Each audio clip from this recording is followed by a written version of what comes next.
just refreshing my memory on some stuff. What do we have here? What is this, Thursday? All right. It is Thursday night in East Lansing, Michigan. Gather around, gather around, gather around. My name is Jim Comparoni, publisher, SpartanMag.com. Come on in, gather around, behave yourselves, or you don't have to behave yourselves. You're on your own reconnaissance this week and next week, your own recon. You take care of yourselves, take care of your loved ones, get ready for statewide holiday next week, Michigan State versus Michigan in Ann Arbor, a week from Saturday. Of course, Michigan's going to win. Of course, Michigan's going to blow them out. Everybody's saying it. Michigan's just a matter of time. Michigan's just going to destroy Michigan State. Michigan State has no chance. You've heard that before, right? If you're old enough, you've heard that before, and you've seen it go the other way. And we'll be looking into that to see if there are any chances it could go the other way this year. Michigan looks good. They've looked good in the past heading into this game. Michigan State is starting to turn it around a little bit. I'm not saying that Michigan State is going to become a great team anytime soon, but a competitive, functional, physical team that is carrying out assignments. We're seeing Michigan State making progress toward becoming that type of a team. Now, in a 12-game season, things can change rapidly. I thought Michigan State played well in the second half defensively against Maryland. The Ohio State game was it's hard to take a lot from that game because Ohio State is so difficult to play. Wisconsin, not a very good team, but a team that makes you beat them, and Michigan State beat them. The good thing for Michigan State is that Wisconsin's style of play on offense is like a JV version of Michigan. They'll see some similarities in terms of fitting gaps on some counters and some pin and pull, some powers. So that's going to carry over. Michigan State going with a 4-3 against the Badgers. That'll carry over against Michigan, I would think. All right, today was Media Day for Michigan State basketball. We expect to hear from Paul Konendijk around 9:30. We'll talk a little Michigan State basketball and some other football stuff with him. We have questions from the mailbag posted over at SpartanMag.com. If you don't know what this is, SpartanMag Live, something we do periodically about once a week on average. Couldn't do it last week, but we'll be doing it more frequently as we get ready for the Michigan State game. SpartanMag.com, it is the source for Michigan State sports, football, basketball, recruiting. And over at the Underground Bunker message board, which is the message board of SpartanMag.com. SpartanMag.com, a great premium site covering Michigan State sports. Go over there, check it out, become a subscriber. We would love for you to become a subscriber at SpartanMag.com. Those of you filing in right now, many of you are SpartanMag.com subscribers. If so, let us know. And if you tell us over there in the comments area, tell other people to join the fun, become subscribers. We'd appreciate that. In the meantime, subscribe to this channel. We want thumbs up. Give us some more thumbs up. And that helps with algorithms to get our message out as SpartanMag.com as your news source, your credible news source covering Michigan State sports. Been doing it going back to Spartan Magazine since 1993. Anyway, over at SpartanMag.com, we invited, as we usually do, SpartanMag.com subscribers to post questions over there, mailbag style. We answer them here. Also, you can leave comments over in the comments area, and we will field those periodically as the program continues. Let me see if I can find those. I want to make sure.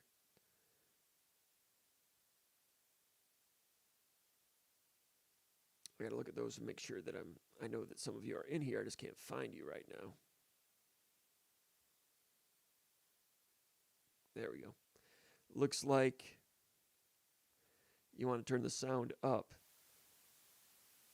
I think that's it right there. I don't know if that would, if that works. All right, there we go on that part of it. All right, we are all set there. Let's go over here to the mailbag portion of the program to get started with that. Before I talk about that, we'll wait a few minutes to talk Michigan State basketball. I'll talk about that with Konendijk here in a moment. Watched a little bit of Michigan State basketball practice today. Konendijk and I did. We'll talk about that a little bit later if he calls in. I think he's going to call in. Question number 1, Fish and Dave from Midland, Michigan. He says, does Michigan have the capability to throw for 400 yards like they did last year? Or did the Michigan State defense improve enough with Xavier Henderson last week and others back to be sound enough to give our defense a shot like last year? The answer is yes, this Michigan team is capable of throwing for 400 against Michigan State. I mean, Michigan State still needs to prove that they can play good, sound, accountable pass defense. They did it last week against a remedial Wisconsin passing attack with, DK's an okay receiver. Keontez Lewis, number 7, I think that's his name, is okay. The tight ends have been injured. The guys that they have in there at Wisconsin are okay. Michigan is much better at wide receiver. Ronnie Bell's back. He's doing some good things. Roman Wilson's fast. Cornelius Johnson, 15 catches this year. Wilson has 16. Ronnie Bell has 35. Eric All has not been playing. He could come back for this game. I'm not sure what his status is. Excellent tight end. The other tight ends are good. Schumacher, 23 catches. Can they throw for 400? McNamara, they had last year going into that game, I didn't think McNamara had proven that he could throw downfield consistently and successfully. Michigan State challenged him to do that. I don't want to say Michigan State sold out to stop the run, but they wanted to stop the run first. Make McNamara beat you down the field. And McNamara did that. And I remember writing in the pregame that I hadn't seen McNamara do many things successfully, 15 more yards down the field or 10 or more yards down the field. In that game he did. He showed that he could hit some open receivers, and there were open receivers. Michigan State with their problems last year in pass defense, no question. McNamara's not the quarterback anymore. J.J. McCarthy is. J.J. McCarthy, real good arm, good accuracy when rolling out to his right. When rolling out to his left, maybe not so much. McCarthy, young guy, still learning still honing his craft. There are times when he maybe holds the ball too long, looking to make plays downfield when he should tuck and run. And when he does tuck and run, he's excellent, especially when he gets man-to-man. When they feature him in the ground game on keepers, zone read keepers, you know that. They tried to put him in there with the zone read keeper last year, fumbled a mesh, Michigan State recovered, screwed up the game for Michigan. So McCarthy's going to want to right that, I would imagine. So McCarthy has the ability to become a good downfield passer as he develops. It seems to me that Michigan is keeping a little bit of a lid on him. They just want to bludgeon you with the run game, and that's the easiest, most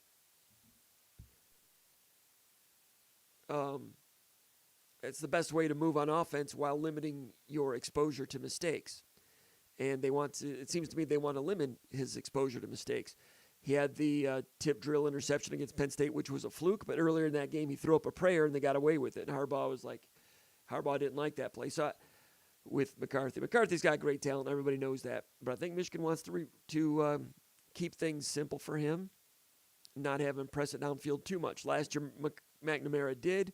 McCarthy, I don't know. I mean, they'll have some plays in there, and they'll have some checkoffs where they can attack people if they feel they're in man-to-man, and they can attack Gross like they did last year. Michigan State will try to limit that. This past weekend, Gross was in man-to-man on that 25-yard touchdown in overtime. He's in man-to-man a little bit here and there, but they limited Gross in man-to-man in that game. Sometimes they played man-to-man, and Gross was a spy, a one-man zone, or cover 4 with a spy, cover 3 with a spy. He made a big hit on a third down play. So Michigan State, with what they're doing with Gross, hiding him a little bit last week, being more multiple on defense, not telegraphing what they're doing on defense last week, showed a lot of growth, some sophistication in there. Michigan State was the antithesis of sophistication when they played Minnesota. Against Minnesota, Michigan State was coming up and telegraphing their coverage, not disguising anything. Minnesota go to the line of scrimmage. Tanner Morgan looked at the sideline, could see what the coverage was, go right to a play. Easiest reads of Tanner Morgan's career. That version of Michigan State would have no chance against Michigan. But that version of Michigan State that struggled so badly against Minnesota, I don't think exists anymore. Michigan State has grown since then. Michigan State defensively last week, good stopping the run, containing the run. Braylon Allen got out a couple times, and there's some learning going on there. I mean, Dylan Tatum's out there playing 30 snaps for the first time in his career. You had Jacoby Whitman playing middle linebacker, and that was an improvement, but that was still, he's still, I don't want to say knocking off rust, but getting accustomed to playing in there a little bit. Defensive end, Zion Young, true freshman, is going to be a really good player, but Zion Young, at the point of attack, lost containment on one that got out for 30 yards, and Dylan Tatum got lost in the wash, got out for 30 yards. Plays like that against Michigan can go longer than that, and Michigan State has to become better at those, and I think they can, and I think they will. I'm not sure if Dylan Tatum will need to play as much in this game. Does Kendall Brooks come back? Can Kendall Brooks and Xavier Henderson play together for the first time in their careers. If they do, that's a couple of rangy, hard-hitting safeties, and that would be very interesting to see Henderson and Brooks out there together against the run. I'm not sure why Kendall Brooks was out last week.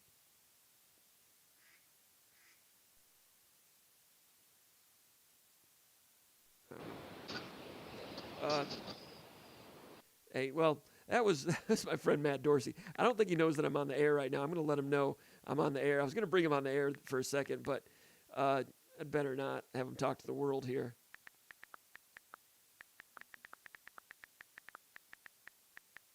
So I just texted him, let him know what's going on. Our friend Matt Dorsey, longtime contributor to SpartanMag.com. I'm going to bring him back in some capacity at some point. Waiting for the time on that. Anyway, hey, Don Strait, we really appreciate your support. Don Strait is a favor of the DeWitt Panthers over there. DeWitt's going to try to make another run in the playoffs coming up real soon. But, Don, thank you for your support. Really appreciate it. And if you had a question, we would go ahead and entertain that. If you go to the tip jar, you go to the front, and we'll answer your question right away. We do appreciate the support, and frankly, we need the support. It's good to have that. Anyway, so Michigan State defense, I can't remember what I was talking about. There's a lot there. I mean, I posted about this on Underground Bunker yesterday, going back over the film of the Wisconsin game, and how many players in that Michigan State defense I was watching, and we were all watching, if you're observing, that were in first-time roles. First time we'd seen Jacoby Whitman as a middle linebacker. First time we'd ever seen Dylan Tatum on the field. First time we'd seen Jacob Slade since the second game. How's he moving? First time we'd seen Xavier Henderson since the first game. How's he moving around? How's he doing? How does he look? What version of Xavier Henderson is he? Michael Fletcher started at defensive end. I think Zion Young started at defensive end. First career starts, I think, for those two guys. Fletcher gets a personal foul, comes out. Brandon Wright goes in. Probably the most snaps that Brandon Wright has ever played. Watching him, observing him, how does he look? I mean, there were 6 or 7 different things going on that were brand new, and a lot of them looked pretty good. A lot of those things looked like they were progressing well. Communication was better. Organization was better. The pre-snap reads were more difficult for the opponent. Run fits were good. Simeon Barrow, the good thing about Simeon Barrow in this game and some of the others is snap counts. Simeon Barrow, who was banged up earlier in the year, getting back to good health. With Jacob Slade back playing 32 snaps, now Simeon Barrow plays 40, and Maverick Hansen plays 22. Maverick Hansen, a good, solid player that started when Slade was injured, but now that Slade is back and Barrow's doing some more things, now you're getting 22 snaps out of Hansen. Maverick Hansen is a good, proven, functional defensive tackle. He's quite good as a backup defensive tackle, serviceable as a starter. Now Maverick Hansen's playing 22 snaps. And when an experienced former starter, spot starter like Maverick Hansen knows that he only has to play 22 snaps, now his effort level can easily go to 100%, and you get a better version of Maverick Hansen. Derek Harmon started, played 29 snaps. Derek Harmon made a play early in that game, two-gapped, got off, made a tackle. I mean, it's one thing to two-gap and be able to shock and control and play two gaps. When you can do that, you're giving the defense 12 people on the field. You're 11 if you one gap, but if you can two gap, now you've got maybe 11 and a half on the field, maybe 12 men on the field, figuratively, functionally. He's playing two gaps, disengages, and makes the tackle. When he's playing two gaps and makes the tackle, he's doing the job really of 3 people. So now it's like you've got 13 people on the field for that play. Derek Harmon doing good things more and more. Derek Harmon plays only 29 snaps. So you're getting a better Derek Harmon because he's playing fewer snaps. 3 weeks ago, Derek Harmon and Hansen where he's playing 50 snaps. Jalen Hunt comes in and plays 11 snaps. He looked pretty firm. There was one time when he got a little bit wonky, but for the most part, Jalen Hunt, firm, strong, those things. Those defensive tackles, Barrow, Slade, Hansen, Harmon, Hunt, those guys are better than Penn State's defensive tackles. I promise you. Mustapher is good. Mustapher might be better than all those guys as one guy, but the depth of Michigan State's defensive tackle is good, and they can two-gap or one-gap with some quickness. Deshaun Mallory bouncing out to defensive end out of need, and he's firm against the run. He's not going to give you a lot in pass rush, but he's firm out there. And they're pretty good with and I know Michigan's offensive line is great, And Michigan's going to be told all week how great they are, and their fans, if they let the fans talk to them, they'll pat them on the back and say, man, I can't wait to watch you guys just destroy Michigan State. Can't wait to watch you guys beat Ohio State again. Man, you guys can win the national championship. That's that Nick Saban rat poison. If there's too much of that going on there, that can become a problem. With Michigan having lost to Michigan State 2 straight times, you would think, and you would hope if you're a Michigan fan, that they won't fall for the rat poison.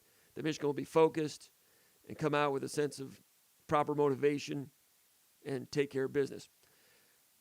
It's their game to win if they want to, if they take care of those things. But I'm just telling them, you're not going to run for 411 against Michigan State. You're not going to run for 300 against Michigan State, I don't think. 275, if they do that, they'll win comfortably. 250, win comfortably. 225, it could be, 2-touchdown game if something, as long as the turnovers don't get crazy. It's not a foregone conclusion in my estimation that Michigan will run for more than 200. You have to wait and see. I mean, it's tricky. I mean, they're good. Offensive line is good.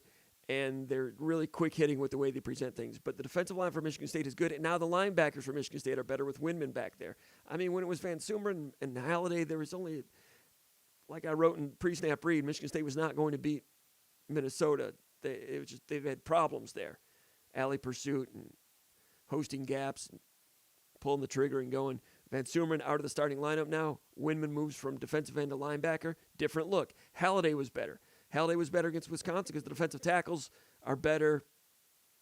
Got their depth back there, and he's got Whitman next to him. That whole operation there is better. Now, Zion Young is a true freshman defensive end. Michigan will go right at him, and if he's on the same side of the field as Brantley, that's not great, firm edge support in terms of winning the edge, setting the edge. Zion Young, Brantley, not great at that. Brantley, good player, a lot of heart. Hope he doesn't break himself as hard as he tries to hit. He's a little guy, 170, whatever he is. Against Michigan's wide receivers, it's just really hard. Or against Wisconsin's wide receivers, it's hard for that corner to set the edge. So that Michigan State is not without weaknesses, but Michigan State's getting better in some areas. Pass defense, showing different things, carrying them out on the same page. Made some progress against Wisconsin. Michigan State's going to show up, and I think they're going to be competitive a week from Saturday. The question about Michigan, whether they can throw for 400 yards, yeah, I think they can. The thing about McCarthy, I think he's leading the nation in completion percentage, 111 for 144. Of his 111 completions, 85 of them are either behind the line of scrimmage or within 10 yards of the line of scrimmage. On those passes, no further than 10 yards down the field, he's 85 of 94. Let me repeat that. And throws of less than 10 yards, 85 of 94. So he's accurate with those, but Michigan's scheme is so efficient and quick hitting with the run component. It makes it easy for him, and it makes it easy for the offense to go. So the good teams will win at the line of scrimmage against Michigan and make him do something other than that. And I think he's capable of it. Hasn't had to show that yet. And at some point, he'll probably use his legs more frequently to move the change, something that he can do, something that will make Michigan that much harder to stop. They haven't had to do that a lot, but there were a couple plays in the Penn State game on third downs, and I think against Indiana, and a couple times it's happened where he has tucked and ran, and you see some just excellent footwork talent that moves the chains with him on the scramble. I mean, it's so hard to get them in third and medium, third and long. It's hard enough to do that. And if you get them in third and long and you cover well enough and you've won the play, now you have to worry about him scrambling and doing something. He's got ability to do that. So it's a hard operation to stop. And I suspect he'll be pretty good in this game, and he needs to be good. I'm talking about McCarthy. Last year when Michigan State won 37-33 at Spartan Stadium. McNamara threw for 383, McCarthy for 23. The team threw for 406 with one interception. But the running game for Michigan, it was a very good running attack throughout the course of the season, but not so great against Michigan State.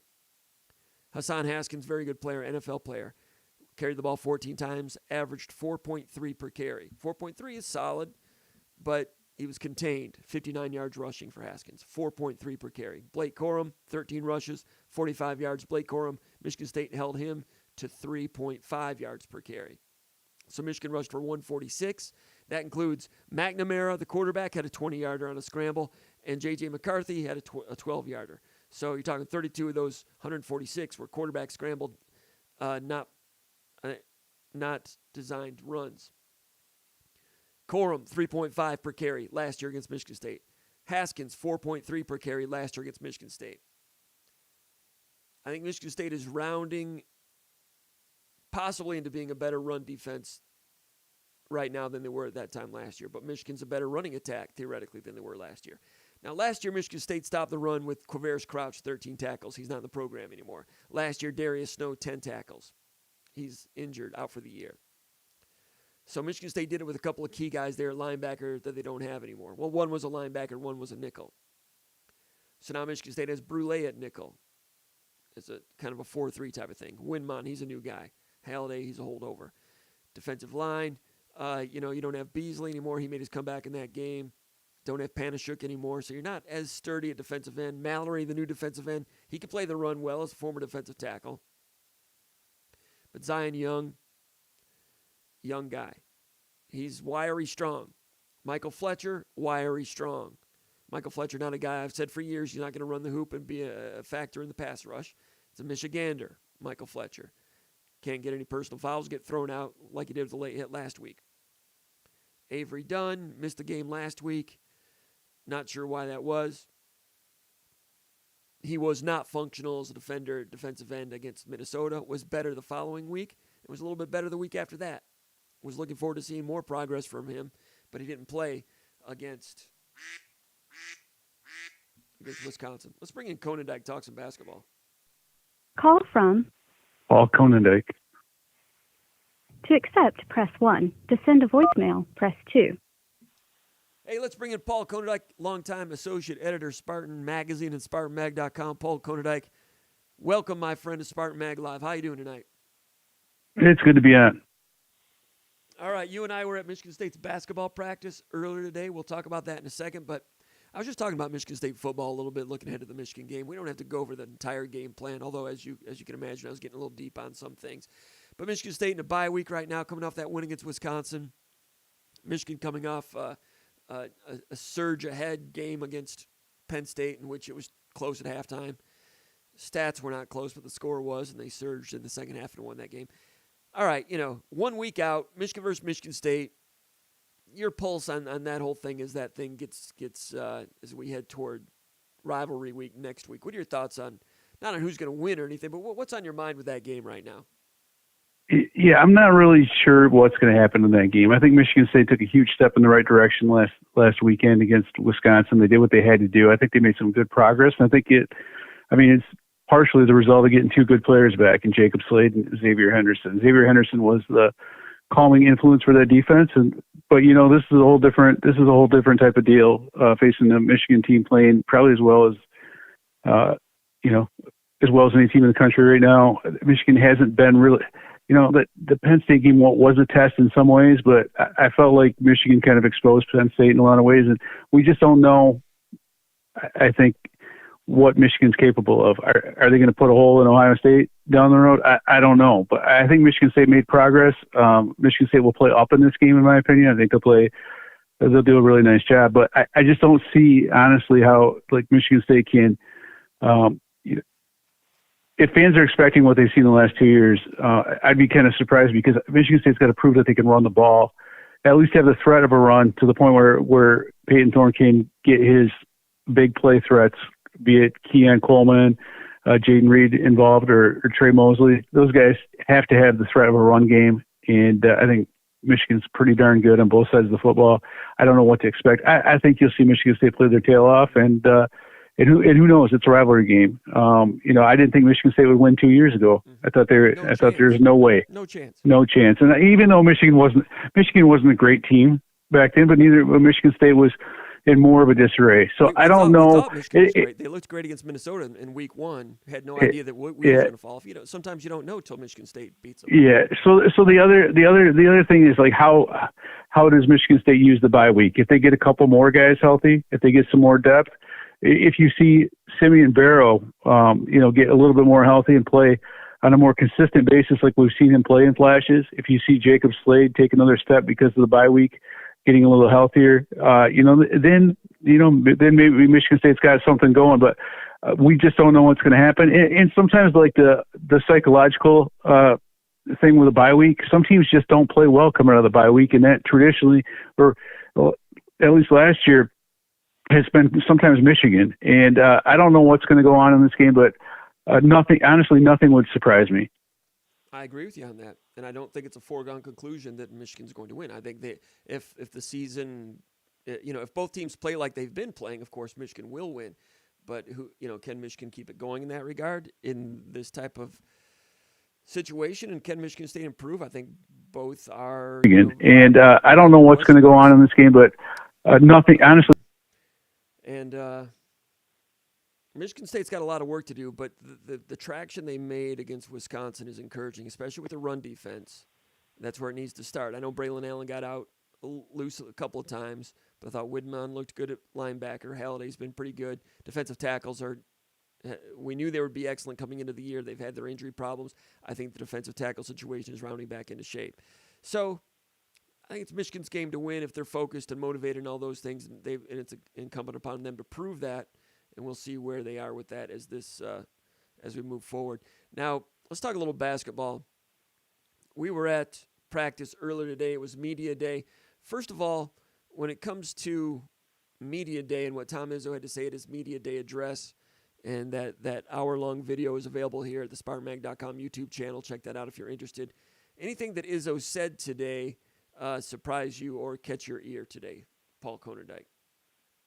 I don't think anything that Izzo said surprised me, because a lot of what he said were kind of like rehashes of similar themes that he said in the past, as far as the smaller roster, the chemistry. I think one of the things that kind of maybe took me a little bit by surprise is what he was saying about Trey Holloman's true freshman point guard on defense, and that he'll have a role in the rotation.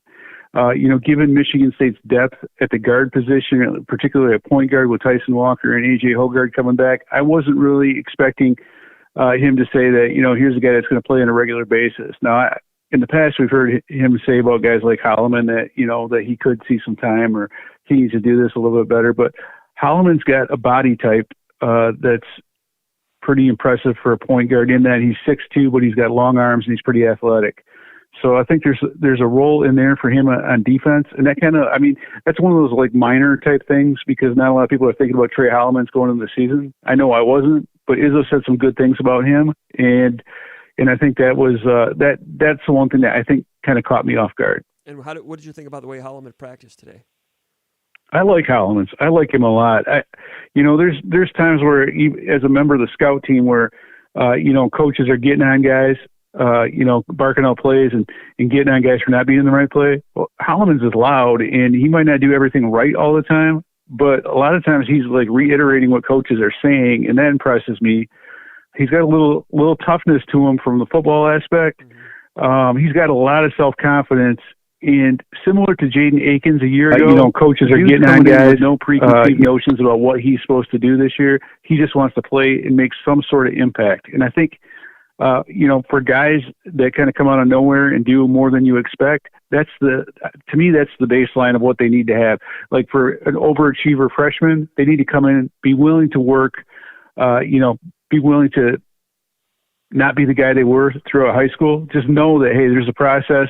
And his head is on right, and his head is in the right place coming into the program, and he doesn't need to be reprogrammed from that aspect like we've seen other guys in the past.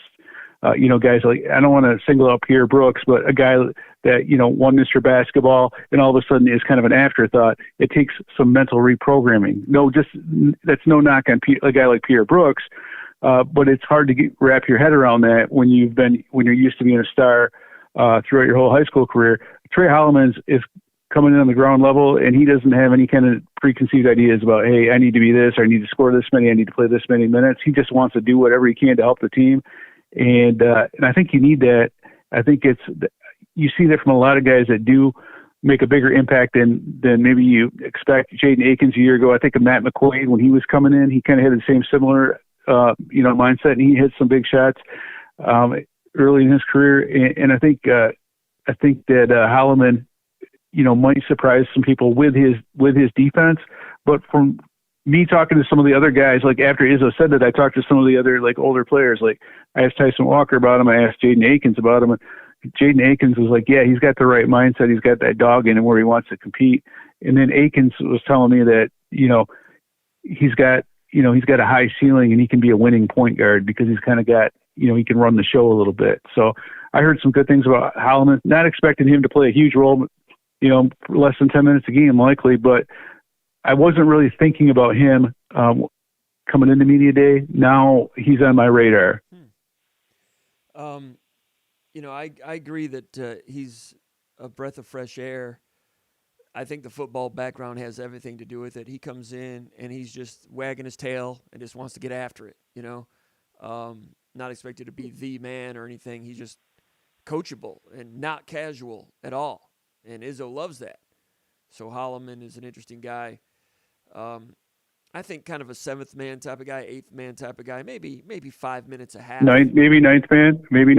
I mean, who knows? But I mean, like I'm saying, less than 10 minutes a game.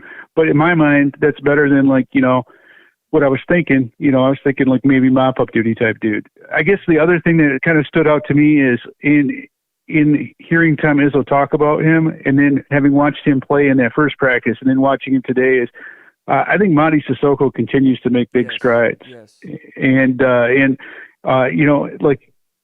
he was good in like a transition finisher, kind of like slippery around the rim type of thing. Now you're starting to see like body control on post moves, and you're starting to see him step up and defend on the perimeter without fouling and reaching and grabbing. And we talked about this like on a VCast immediately after that first basketball practice.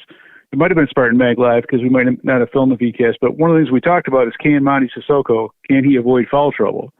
Well, the Monty Sissoko I saw today in practice, and the guy that played lights out in a recent controlled scrimmage for Michigan State that didn't get in foul trouble, that guy can play for Michigan State without getting in foul trouble. Doesn't mean he's not going to have games where he's in foul trouble, but this guy that I saw today can make it more than 15 minutes in a game, and the guy I saw like a few weeks ago would struggle with that. So I think he's made huge strides, and it's really amazing to see kind of a change in him, just his whole demeanor, his confidence level, and he's another guy that's extremely coachable. They're coaching him hard and he's responding well and a lot more smiles, and he's going to do some stuff this year. I really believe that. Yeah. I think if they were to start a game tomorrow, or this Sunday, they're going to play a closed exhibition against Tennessee. I would expect the starting lineup to be A.J. Hoggard at point guard, Tyson Walker at the 2, Malik Hall at the 3, Joey Hauser at the 4, and Matty Sissoko at the 5. We won't know. We won't be there. But Sissoko, he's a guy that we talked about in Moneyball. I thought that he didn't show much improvement there, but I had an asterisk on that. And I wanted to wait to see what it looked like in the fall, and we've gotten our answer in the fall. He's quicker now. He covers ground well. For as tall as he is, he's agile and long and strong. So, he commands his space, whether he's out there defending ball screens or down in the paint. They want him to bang and rebound a little bit more, and he's trying to learn to do that without fouling. What happened in the summer when we saw him, and those that are Michigan State fans that saw him at Moneyball may not have been overly impressed with him.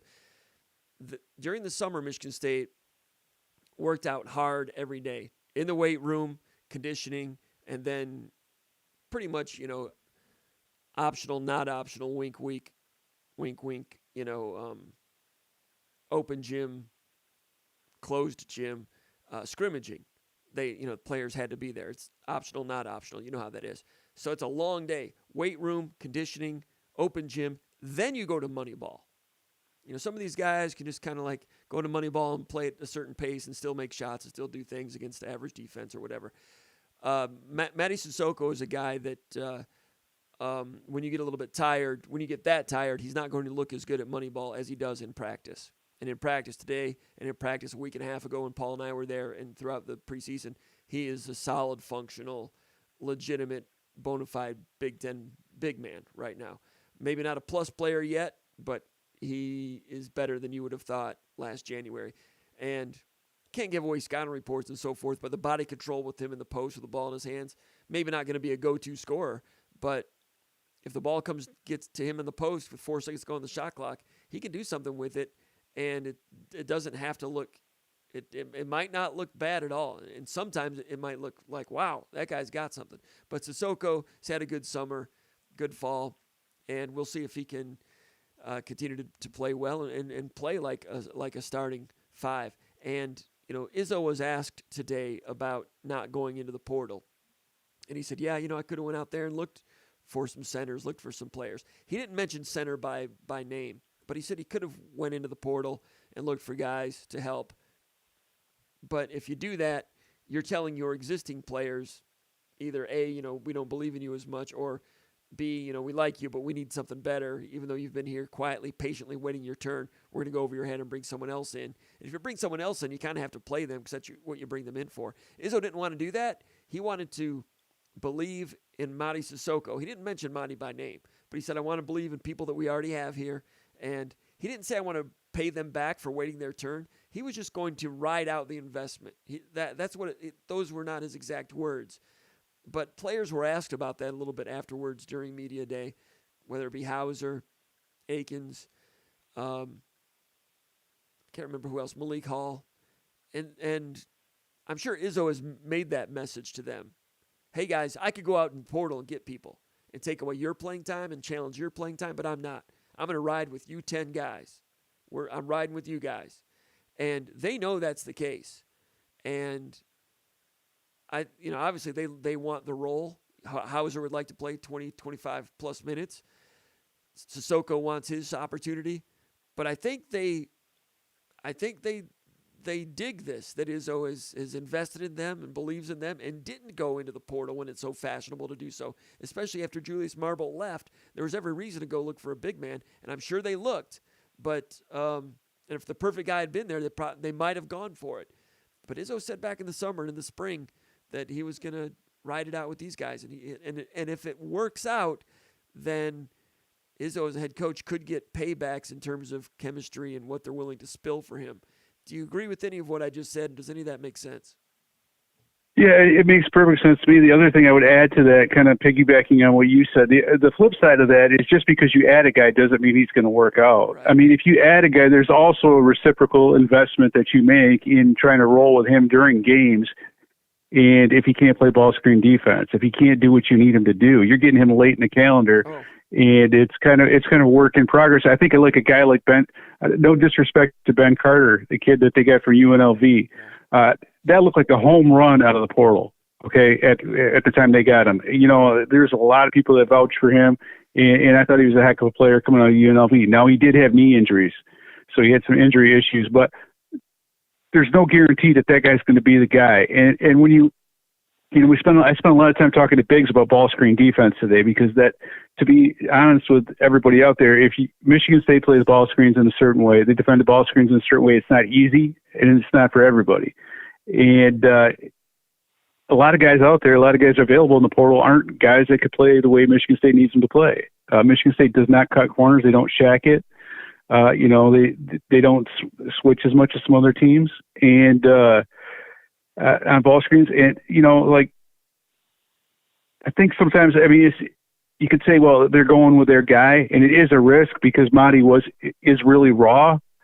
But this is the guy that they believe in coming out when they signed him out of high school, and a guy that has that much athleticism and has upside. And is that so much more of a risk than going and getting a guy in a portal that you really have to roll with, but you have no idea what he can do, and you have no idea how that's going to affect chemistry? Because if the guy coming in, if you get a fifth-year guy coming in out of the portal, and he can't play ball screen defense the way Michigan State demands, but he's still on the floor because you have to play him, that could do a lot of damage to chemistry. And frankly, there aren't that many.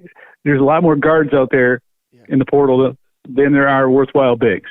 Regardless of, you could look at stats and say, hey, this guy averaged 10 points and 7 rebounds, or this guy averaged 10 points and 9 rebounds. That doesn't mean he can play at Michigan State. And I think Michigan State, I think they have a pretty good thing going chemistry-wise. We've seen Michigan State win in the past when they've had good guard play and kind of like growing interior play.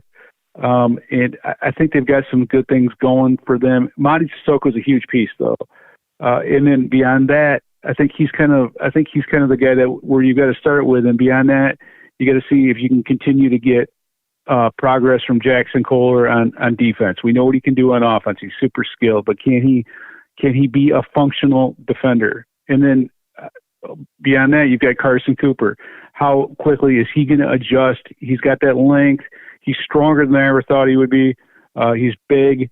I think he can rebound a little bit, and I think he can play some defense. But what are you going to get from those guys? But you got to have someone out there to start with, and I think Monty's a good piece. And then you've got some interchangeable parts with guys like Hauser and Hall that can kind of play, the five in certain lineups. And Sissoko is bigger and stronger. Would you agree? I mean, he is. Oh, absolutely. I was looking at him today. He was put together last year. He was physically put together. I thought he was impressive last year. But looking at him this year, I mean, he's more athletic. He's bigger. He's growing into his body, and this is the second real off season in the weight room for him. Because take away the COVID year, and when coming in, he had the hand injury that prevented him from doing some things. So but he looks physically mature. He looks like a 20, 21, 22-year-old college player. And, last year and the year before when Sissoko was not playing much, Izzo, I'm sure, would tell Maddie, just keep doing what you're doing. Your time will come. And probably telling his people back in Utah that helped, guide his career coming from Africa. You did a great story on him and where he came from 3 or 4 years ago. Probably reporting back to them, he's doing a great job. He just needs to keep doing the process, keep hanging with us. So then when the time came, Marble leaves. Okay, Maddie, tag, you're it. Didn't go out to try to replace him. He's the guy. He's excited to do it, and I think he's going to be functional. And if it does come around, it's going to everyone loves him, and he'll be an inspirational type of guy. People will rally around it. Paul, last year I looked back at the big men that were in the portal, like about 15 months ago, that transferred and were the highest ranked big men in the portal prior to last season. And I wanted to see what they ended up doing. Now, we all know Oscar Sheboy ended up being great, transferring from West Virginia to Kentucky. He's kind of a 6'8" post, not a true center. He's just a banger, and he's great, National Player of the Year. At West Virginia, he averaged 8.7 rebounds, and he was ranked the number 6 big man in the portal. Now, of course, he ended up being the best player in the country. I mean, Kentucky struck gold there. He averaged 17 and 15 in Kentucky. Crazy great rebounder. So they found a unicorn there. I'm still not sure why he wasn't that productive at West Virginia. Anyway, he wasn't ranked real high. The highest ranked big man in the portal last year was Wahab. I don't know how to pronounce his name. Kudus Wahab went to Maryland. He's 6'11" at Georgetown. He averaged 12 and 8 at Georgetown. He went to Maryland and averaged 7 and 4. He was the best big man in the portal. 7 and 4. That's what they got out of him. There was a stretch 6'9" guy from UMass that went to Texas, Trey Mitchell. At UMass, he averaged 18 and 6. At Texas, he averaged 8 and 4. They didn't get much out of him. Garrison Brooks, 6'9", transferred from North Carolina to Mississippi State. In North Carolina, he averaged 10 and 7. At Mississippi State, he averaged 10 and 6. Liam Robbins, remember him? Liam Robbins at Minnesota. He transferred from Drake to Minnesota. Then he transferred to Vanderbilt. He was an impact player at Minnesota a couple years ago, averaging 11 and 6. Goes to Vanderbilt. Averages 6 and 3, and he's injured a lot. Didn't do much. Sheboy was next best up. We talked about him. Now, you might be wondering about Brady Manick at North Carolina. He was a 4. He wasn't a 5. I'm not counting him in here, and he was an impact player. The next best, number 7 big man, Dawson Garcia, 6'11", kind of a stretch big. Marquette to North Carolina. At Marquette, he averaged 13 and 6. At North Carolina, he averaged 9 and 5, and he started 12 games. It's not a long list of guys making Akeem Olajuwon type of impacts as big men that are out there. So now Pete Nance transferred. He was in the portal out of Northwestern. He transfers to North Carolina. Someone like Pete Nance, he was pretty good at Northwestern, right? He goes in the portal. Yeah, yes or no. He was okay, right? But to go to North Carolina means you had your pick of the litter. He was like the best center in the portal pretty much. I'm sure Michigan State might have looked at him. I don't know if they contacted him. But I don't even look at Pete Nance as a center because he's more of he's a face-up guy. Yeah. Yeah, I mean that's what he wants to be. You can call him a center all day long, but the guy is. I mean, he's made his mark shooting threes and face-up jumpers. One of the best centers in the portal was Julius Marble. You know what I mean? It's not like you can go out there and find great players all over the place. So Michigan State staying with the homegrown talent, Matty Sissoko, and I like it. We'll see if it works out. I think it kind of will, but I just kind of like it as a philosophy. You know, Michigan State fans weren't really I'll go sure. with. Go ahead. I just think with Tom Izzo's philosophy, we've seen I think of the freshmen Derek Nix and Garrick Sherman. Was it 2009 where they went to the Final Four and those guys were their bigs? What's that? Go ahead. Say that again, please. Well, when was it? Garrick Sherman and Derek Nix. Yeah. When those guys were freshmen, that. This Michigan State feels to me that Michigan State's in a better situation in the at center now than back then when Sherman and Nix were rolling around. And how much did they play those guys as true freshmen?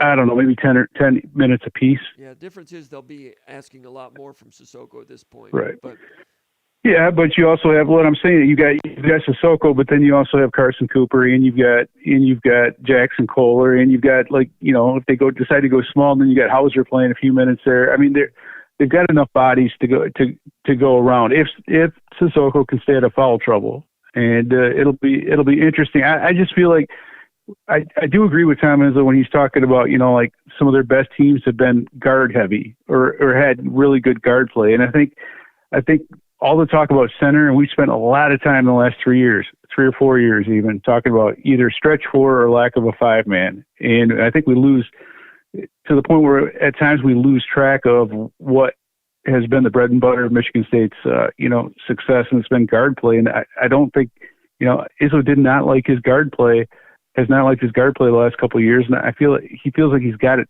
figured out to a degree. And I think I'll be interested to see how it all works out, but I feel like these pieces are comfortable together.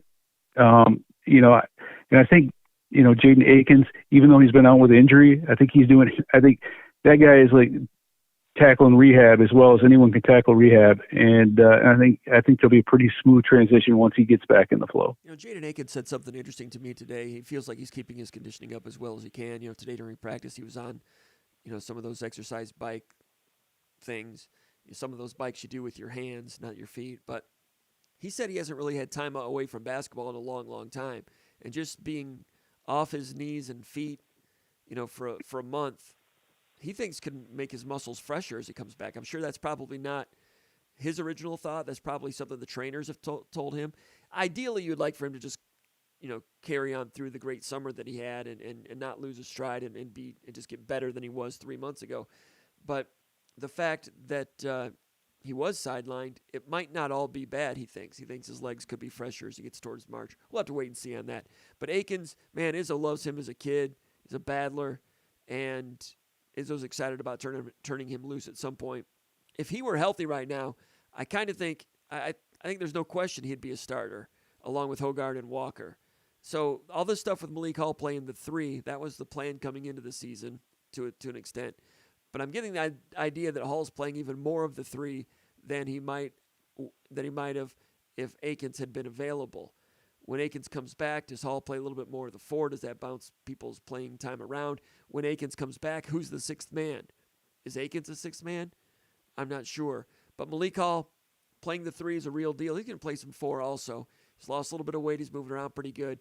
He's a guy that shot 42% from three-point range last year. He's been an inconsistent scorer. Sometimes he's a plus scorer, a difference-making scorer. Sometimes he'll go a whole game without attempting a shot, it seems like. Averaged 8.9 points per game last year.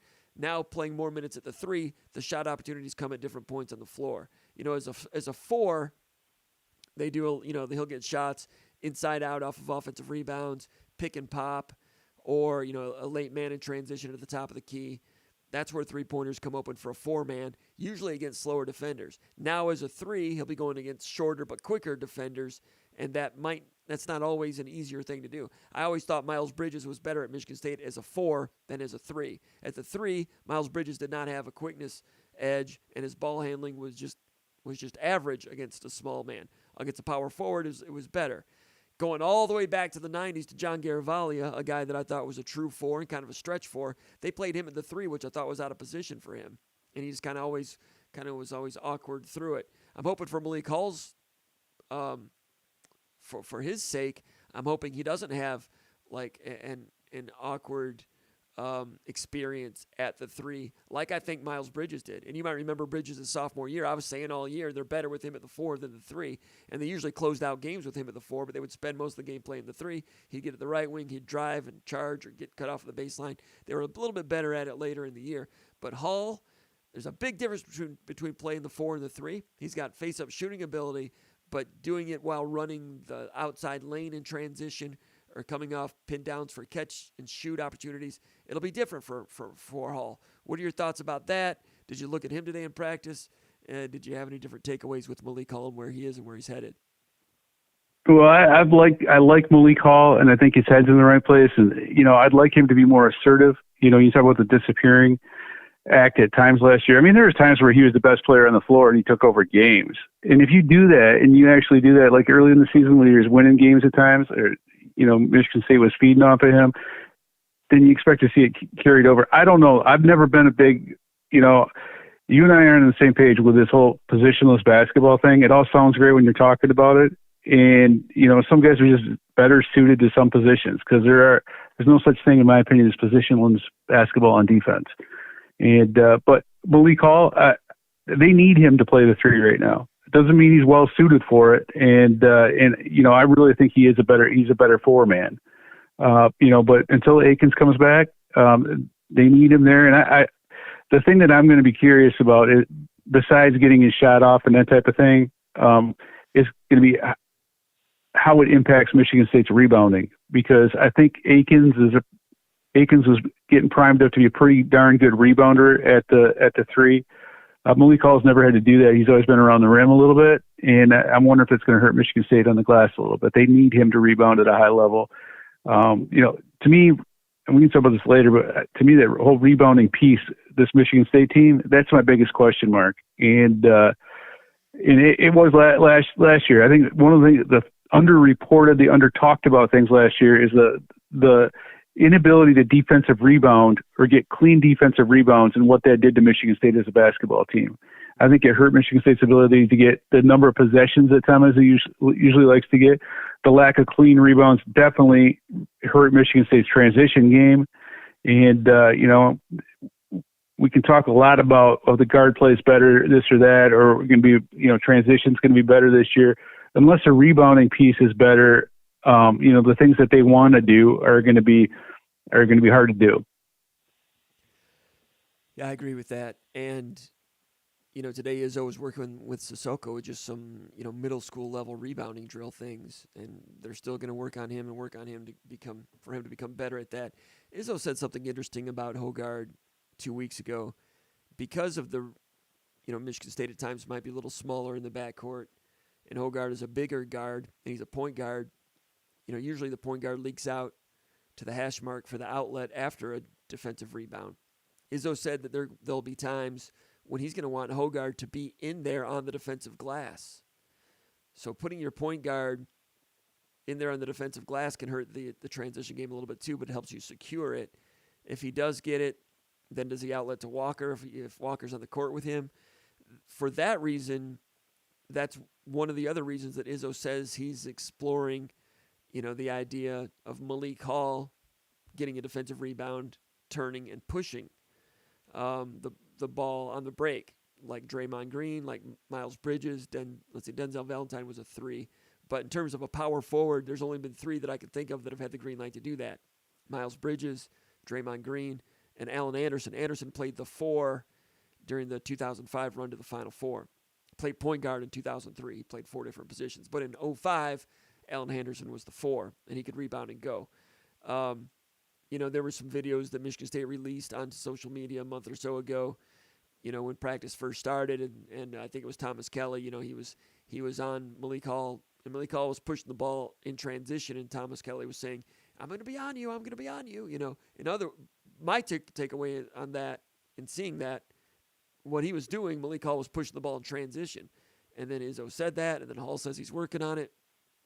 I'll have to see it to believe it, but it's something they are probing and experimenting with a little bit. But that's one of the components. If you're going to leave A.J. Hoggard in to be a defensive rebounder, one way to offset some of that is to allow one of your power forwards to rip and push. Michigan State loves their transition game. It's been part of the program since Heathcote was here, and it's very good when they've got all pieces churning. It's dynamite. But I just thought it was interesting that Izzo said that he's offering some concessions. We might need to have our point guard in there on the defensive glass, he said. I thought that was interesting. What are your thoughts on that? Yeah, I mean, and there are some other little hints today. Talking to Malik Hall and like Joey Hauser. I think there are going to be more people put. It's not going to be the traditional Michigan State break.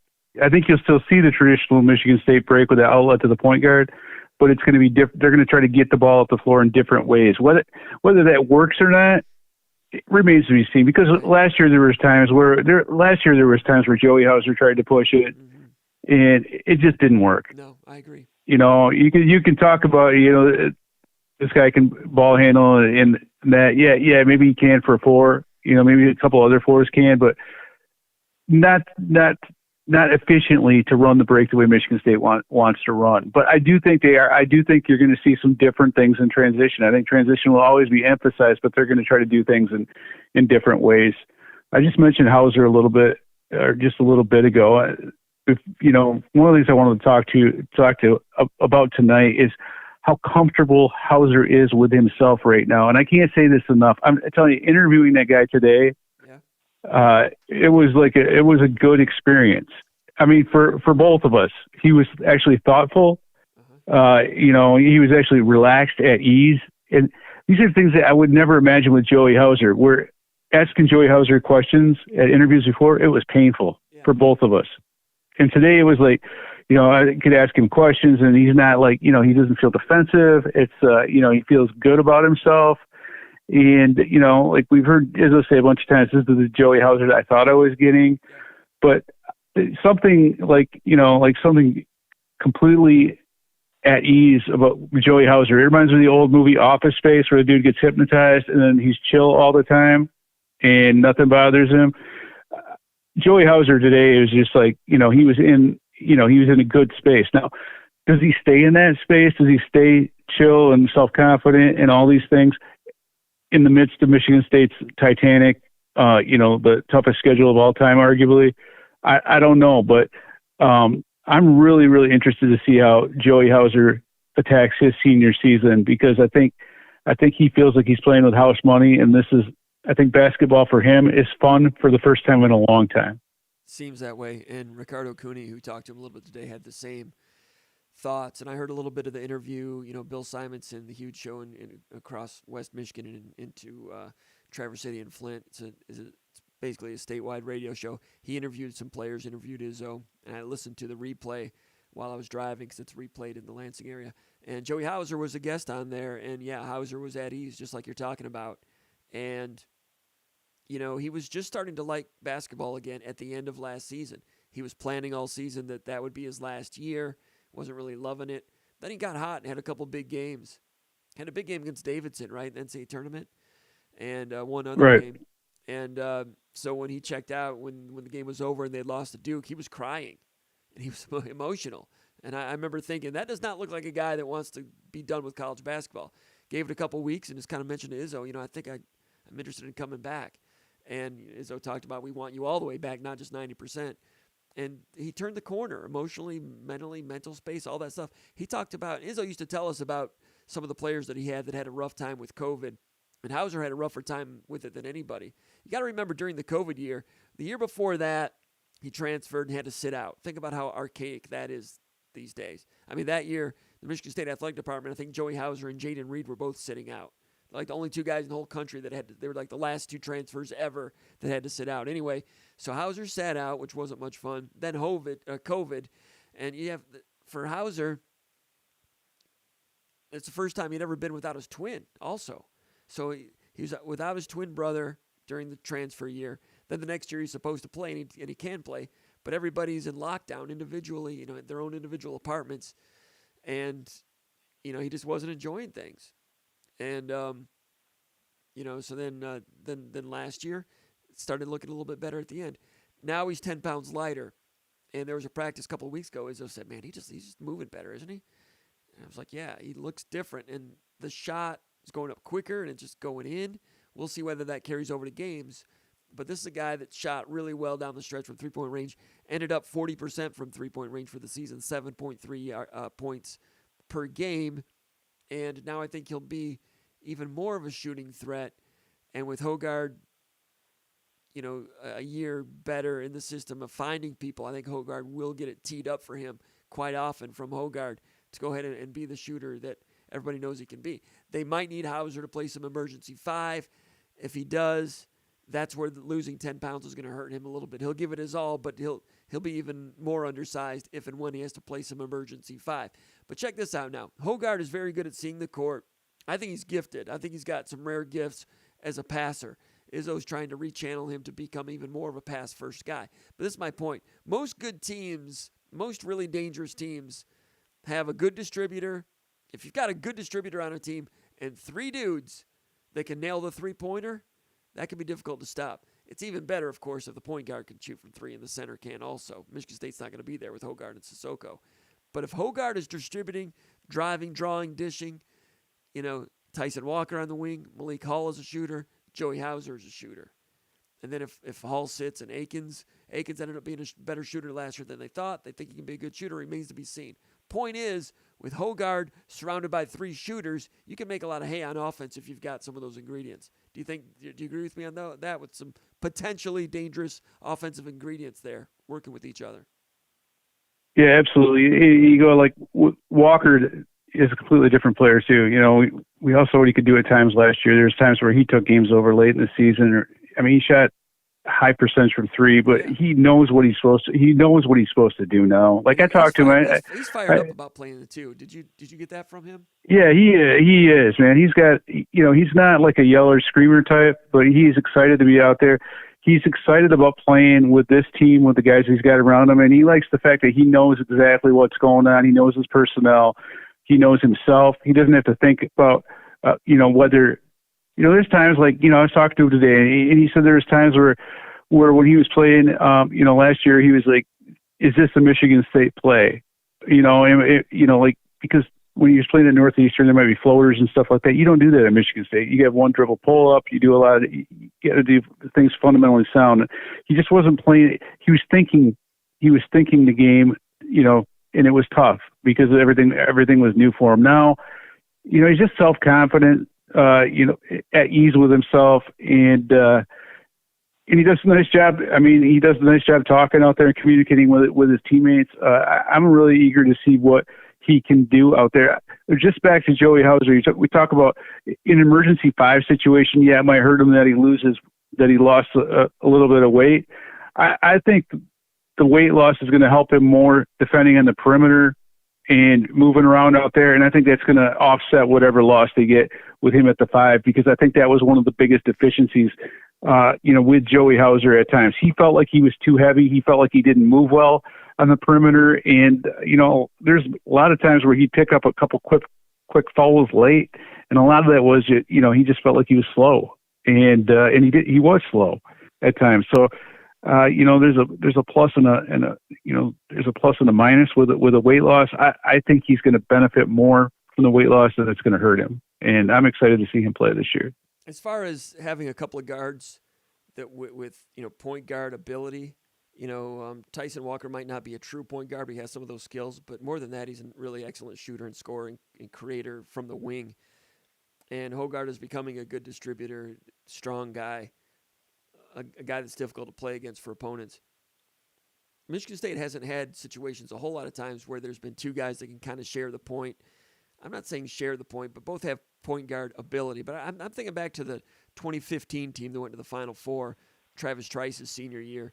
Trice played some point guard, maybe wasn't a natural point, but could do it.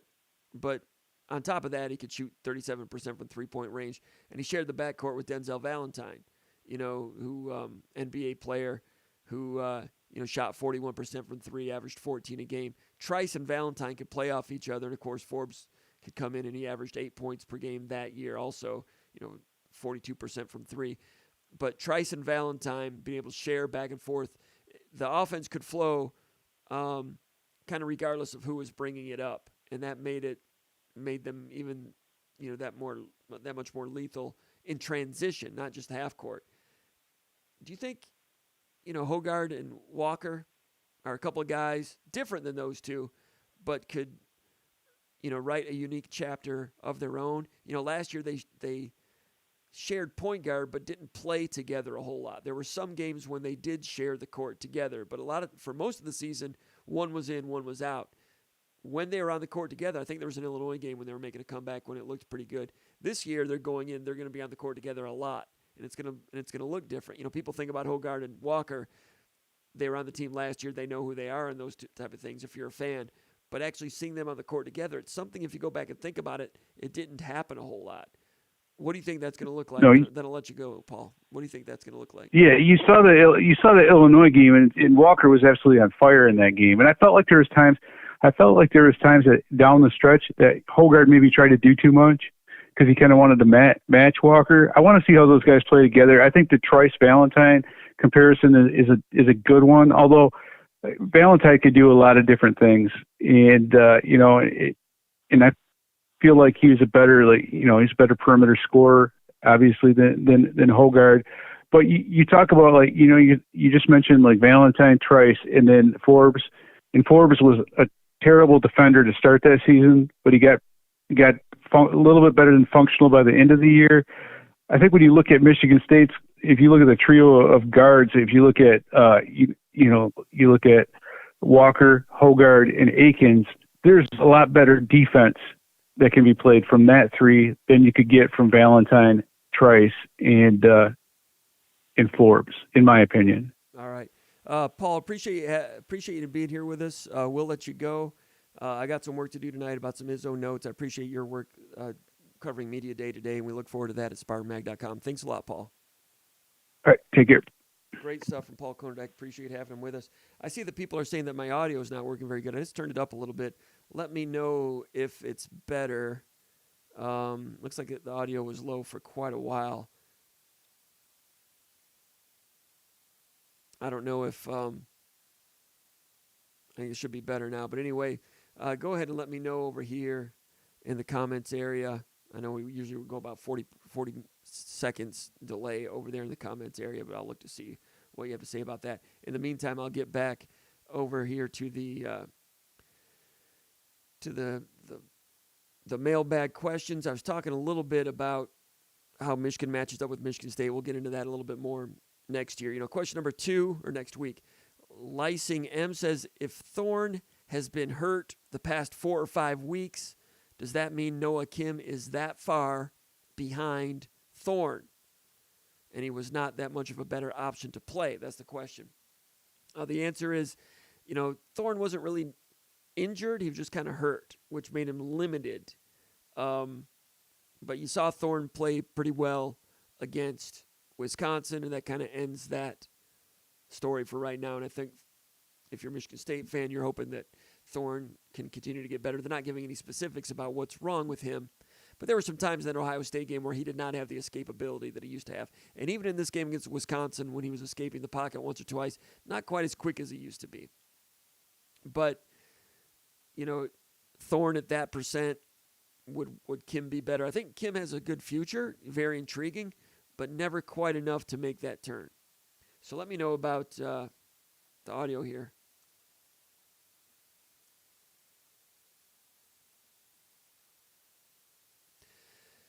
All right. Foot B1 says, what is your favorite recruiting story of the D'Antonio era that you can share? I sent that out to Matt Dorsey a little bit. That might have been what he was calling about. But not a whole lot comes to mind. When D'Antonio was recruiting, there were a lot of it was kind of uneventful.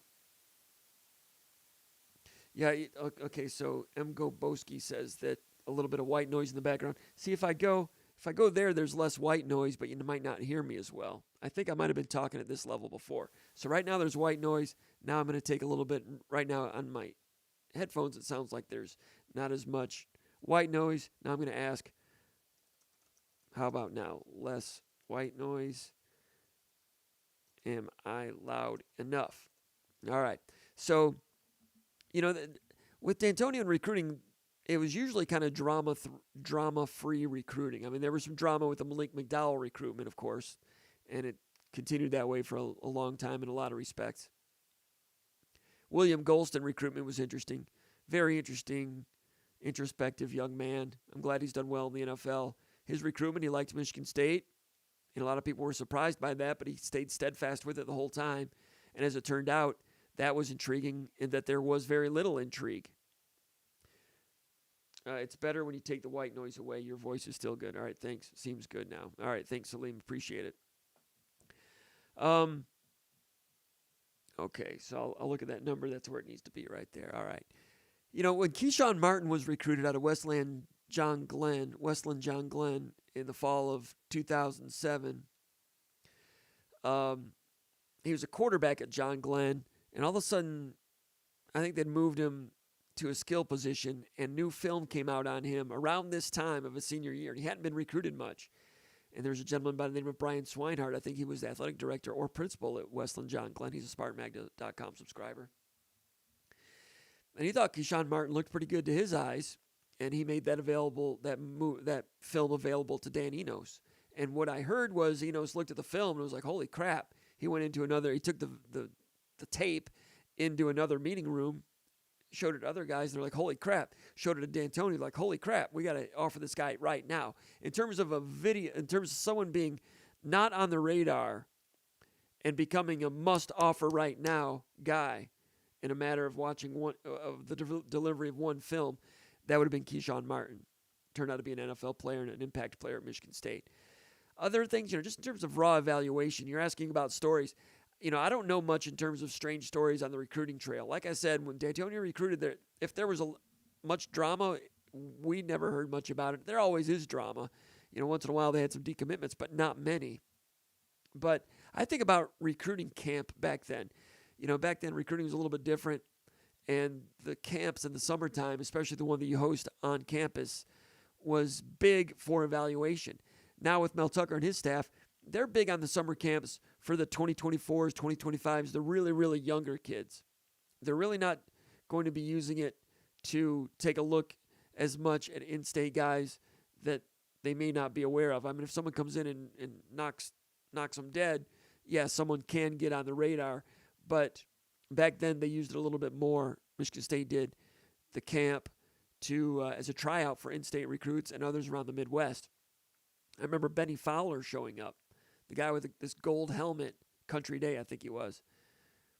Michigan State had a commitment. The guy that ended up transferring to Eastern Michigan. Let me see here. What was his name? Michigan State. They moved to defense. I gotta look it up. Otherwise, it'll bug me. Commitment list. Let me look. That was in 2009. That's a lot of years ago. Doesn't seem like it, but it is.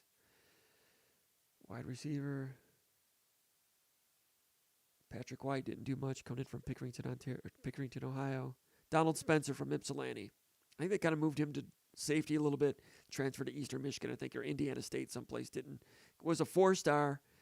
Donald Spencer was committed. He was at camp. But this guy with the gold helmet, this big dude with the gold helmet, I was like, dang, that guy's better than Donald Spencer. Donald Spencer was a 4-star. Who's that guy? And it was Benny Fowler. Now, Benny Fowler also played quarterback. He was at Country Day. He was a single wing quarterback, like a running quarterback. So his film was just him being like a running quarterback. Shows up as a wide receiver and was Benny. He looks like, as you know, Benny Fowler would look like. Now, his hand selection and stuff was pretty raw. But Dan Enos was excited about him, said, we got to offer this guy. And I don't think they were coming out and saying it, but like, this guy's better than the guy who's committed to us.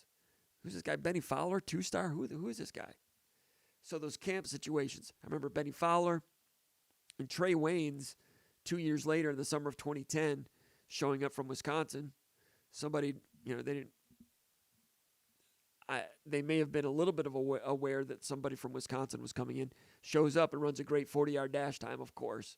good feet, strong, got a scholarship offer that day. Earlier that morning, they didn't know much about him. NFL player. These are NFL players that were falling through the cracks.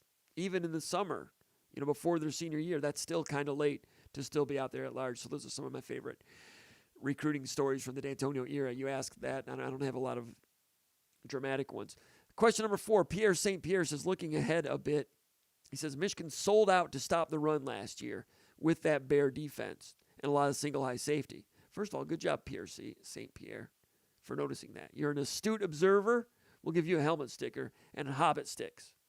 Good on you. He says, they did that, Bear front, single high safety, and we, Michigan State, did not really take advantage of the deep ball as much because they couldn't stop the run. Do you expect the staff this year to try to attack Michigan's corners early to open up the run? He says, also, would you expect Michigan State to use more of a Bear front against what has been a stout Michigan rushing attack? I suspect Harbaugh will be ego-driven to hammer the run game. I do agree that they could become ego-driven to try to establish the run game, maybe to their own detriment. We'll have to wait and see on that. Anyway, you're right, Michigan with a Bear front last year, and I saw that in the games prior to the Michigan State game. Excuse me. And I mentioned it in the pre-snap read that Michigan could use a Bear front, which is difficult to run against. Gary Danielson will go as far as to say that you cannot run against a Bear front. Others like to try different types of things. Michigan State on Kenneth Walker's final touchdown run that was against the Bear, and I can't remember exactly what they did, but they had like an interior pull. It was like a pin and pull interior. Usually a pin and pull is an outside run. I can't remember what it was. We broke it down to SpartanMag.com. I can't remember off of memory right now how it worked, but Biden became a lead blocker on the nose guard and sealed him out, and Kenneth Walker ran right up the middle on a Bear, which you're not supposed to be able to do. That was great offensive line play and great offensive line scheme on that particular run. That was something. Anyway, I've not seen Michigan do that this year. So, Michigan State's not been a great running team, so I don't think that they would do it. Michigan State's been doing a lot of 30 front, a true 30, with Mozzie Smith as a nose, shading one way or the other, and, usually a 3 and a 5, and number 90 is a stand-up edge, kind of a stand-up defensive end, and it's a 5. I've not seen a lot of Bear from them. So Michigan did that last year, and if you do a Bear with 3 reduced inside, you have to have a safety up playing a linebacker role in order to get all the gaps filled. So you have to put an extra guy up there. And the Bear defense, Chicago Bear defense of 85, they called it a 46, number 46. Was it Fensick or Doug Plank? One of those two safeties was up at the linebacker level, moving him from safety because they went Bear front, and you needed 8 up there to man all the gaps if you're going to go Bear front. Or a 6-1 like Virginia Tech has done with Bud Foster at times. And others have done it. And you'll see it periodically in certain situations and always in goal line situations. Anyway, I don't think Michigan will do it. They haven't had to. Michigan State does not have that kind of running attack that would cause them to do that. So I don't think it'll be single safety deep. I think Michigan will feel like they can stop the run with 2 safeties deep, which creates more traffic back there. And Peyton Thorne has kind of pointed out this year he has seen more 2 deep coverages, which is more traffic back there to throw against. Last year was more single safety deep because they're trying to stop Kenneth Walker. And if it's single safety deep, there's more open areas. So it's been more difficult for Peyton Thorne this year. And he says, would you expect Michigan State to use more of a Bear front against what has been a stout Michigan rushing attack? I haven't seen Michigan State do much of that at all. Here and there, goal line, maybe in a given situation, 4th down situation, maybe. Maybe if they're really ripping Michigan State, you get in a red zone, maybe. I mentioned a play that Michigan State did against Wisconsin in which Michigan State essentially, it acted like a Bear front where Michigan State blitzed Jacoby Whitman as a middle linebacker. He blitzed, took on the center, and 2-gapped the center. Usually when a linebacker's blitzing, he's trying to knife in and attack a half a body or get into a gap and get into the backfield. He blitzed and took on the center and 2-gapped him. So it's like a run blitz thing. A lot of people do run blitzes, but he run blitzes into a 2-gap. Now, Jacoby Whitman's a former defensive end. he's a linebacker who's stout and sturdy enough to take on an offensive lineman, headbutt him, and control him a little bit. Probably surprise the center. It's the only time I saw Michigan State do that. It's the only time they've done it this year, I'm pretty sure. Something they did something a little different with Whitman because he's a different type of guy, former defensive lineman. And he ran his feet well as a linebacker. He's versatile, can do both. He's a legit linebacker who can legit play defensive end.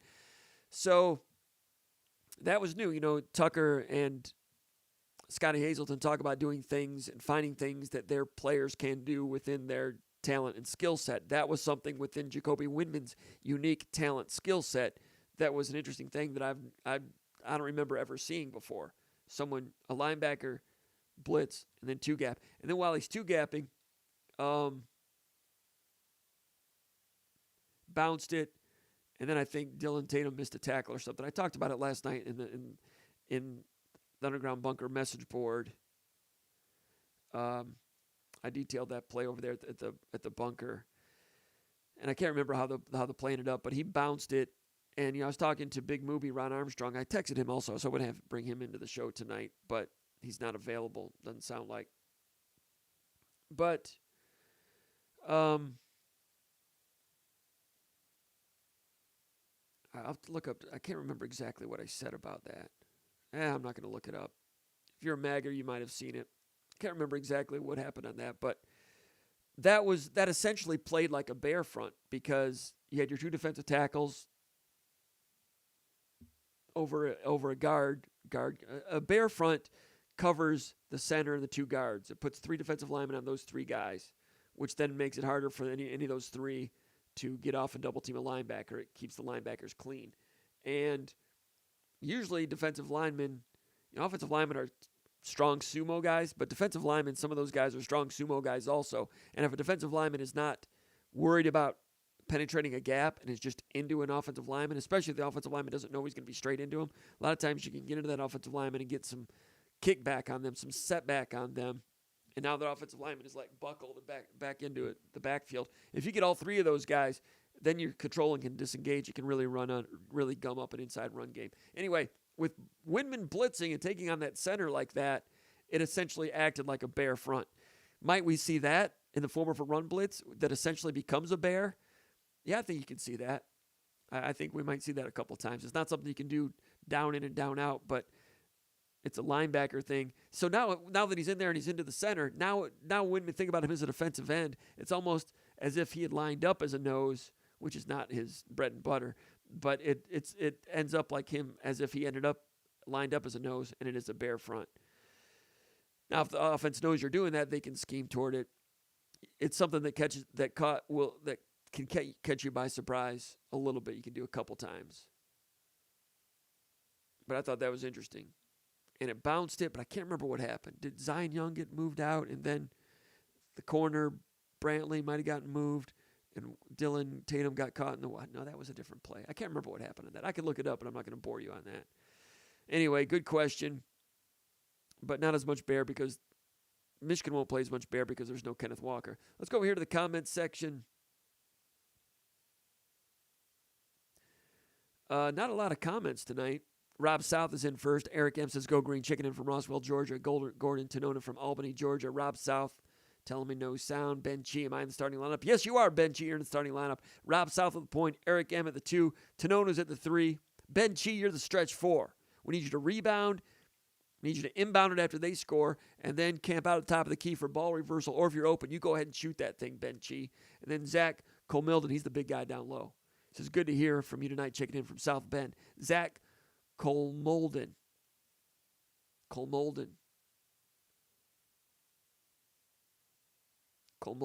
I like that name. Sounds like something from like the Russian national team back in the old days. I like it. He's our 5. Strong elbows. MJ says hello from Hong Kong. Carter Geigley says, love your stuff, man. High hopes against the team down the road. Eric M says, sounds good, Comp. Benchy says, checking in from Allegan County. Malcolm Jones says, check. That's Malcolm Jones Sr. Gordon Tonona says, Jim, I have been unable to renew my subscription to SpartanMag. It's saying I have the incorrect email address. Help.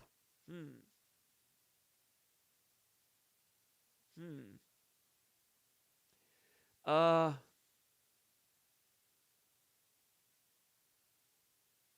right, Gordon, email me about that. You should be able to find my email address over at SpartanMag.com. Email me about that, and we'll try to take care of that. We'll get that straightened out. Mr. Bowman says, hello, guys. Long time. Doug Kenneth says, hello from Downriver. JC1829 says, checking in from Washington, D.C. Spartan class of 2011. What's up, what's up, what's up? Well, let's go. Sounds like JC1829 in Washington, D.C. is fired up. It's good to see. Chris Martinez says, what position battles are key to pulling off an upset against Michigan? Position battles.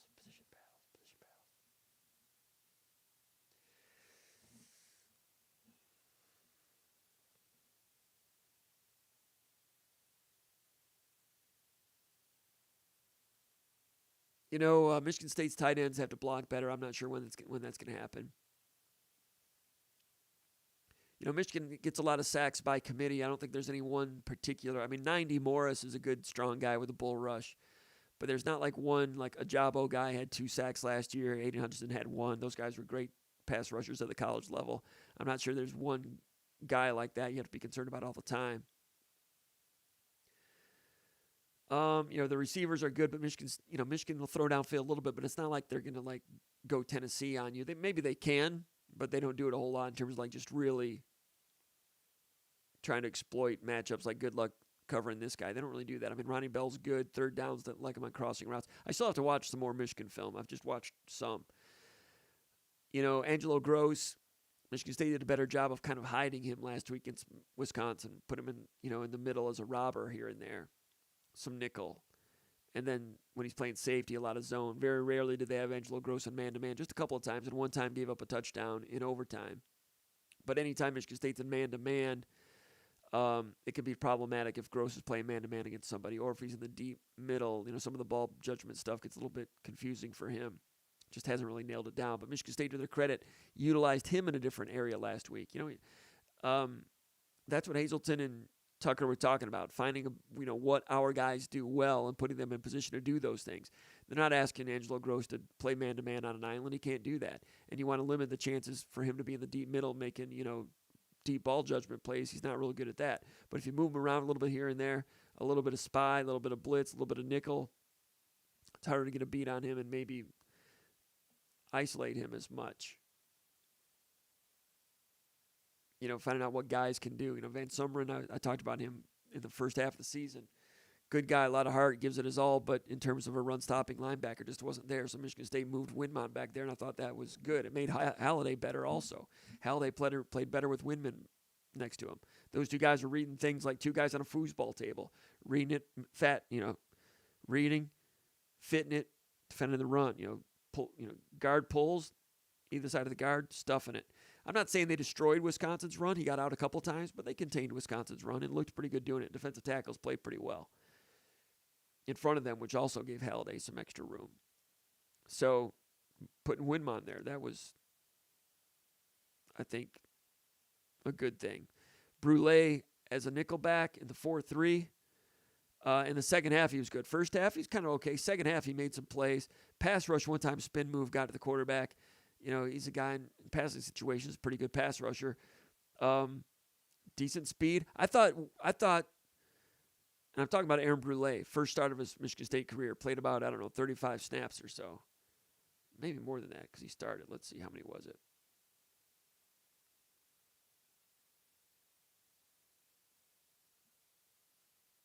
$46 snaps for Brulay. Dylan Tatum, 34 snaps. So Brulay, first time he's played that many snaps. Michigan State went with the 4-3 because he's a linebacker. I thought he was really good in zone drops and pass defense. Brulay was. Just quick feet, 45-degree angle, covering ground, being in the right area. Sometimes he's covering a guy that's behind him, just by recognition of where the guy's probably going to be. Yep, he's there. Just his zone drops, Brulay was pretty good. And, they started the season with Chester Kimbrough there. But a game like against Wisconsin, Michigan, and Illinois, you're not going to want a Chester Kimbrough-sized nickel in the slot. Against these bigger teams, more of a true linebacker. That's why Michigan State's going with a 4-3 right now as they try to make changes and find things. They moved Gross from safety to the nickel against Maryland, I think. Started Mangum. Mangum started against Ohio State. Got hurt, of course. So moved Gross back to safety a little bit, and then Tatum at safety, and Henderson coming back. So there's revolving parts around in there. And, it was kind of a mess the first 5 weeks, but a little bit in the Maryland game and then this game, I think there could be a solid defense in there somewhere. Now, you're playing against a Michigan team that is as balanced as anybody in the country. Great running attack, we all know that. Good offensive line, good receivers, good tight ends. And they bring Eric All back, it's another tight end. Balance. Establish the run with, sometimes one back, two tight ends, sometimes full back, two tight ends. Nobody's doing that in the country, especially with these type of athletes. So it's a difficult knuckleball to deal with there. Then play action, you got some guys with NFL potential at wide receiver and tight end. So the scheme is good, and it puts you in conflict, and it's difficult, right? And then the quarterback can run it, so that's difficult also. So Michigan's a very good offense. Michigan State could be trending toward having a good, solid, functional defense, but it might not show against an offense like this, possibly. I do think Michigan State, I'm expecting Michigan State to compete well and be solid, be pretty good in this game. But, Michigan State could play their best game of the season, and if Michigan keeps revving up, you could lose by 17 points and play your best game of the season. I mean, what is Michigan State's best game of the season so far? Beating Akron 52-0? I don't think so. Was it beating Wisconsin in overtime? Maybe. You could be better than that and lose by 17 against Michigan. That's possible, right? Or you could be better than that, and if Michigan's not great, it could be competitive going to the fourth quarter. That's possible. All right, so question number 5, Jim from Temecula, California. He says, what do you think the offensive game plan should be against Michigan? He says, I feel like Jaden Reed might be the best player on the field. Take advantage of this and have a scheme to utilize him even more and use him as a decoy at times, basically how they used him versus Wisconsin times 10. Yeah, I mean, Jaden Reed, he was like the one guy in the Ohio State game that, kind of deserved to be on the field. And then against Wisconsin, I thought he was the best player on the field, becoming more healthy. It certainly has helped a lot.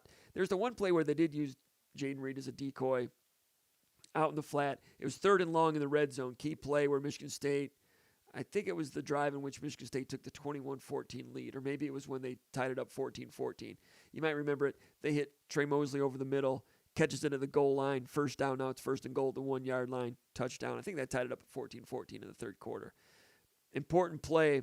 Peyton Thorne, real good throw on that game. One of the best throws he's had all year. And it's a short throw, but if you go back and look at it again, Mosley's got a guy trailing him in man-to-man, and there's the linebackers are in zone coverage. So he's got a guy trailing him, and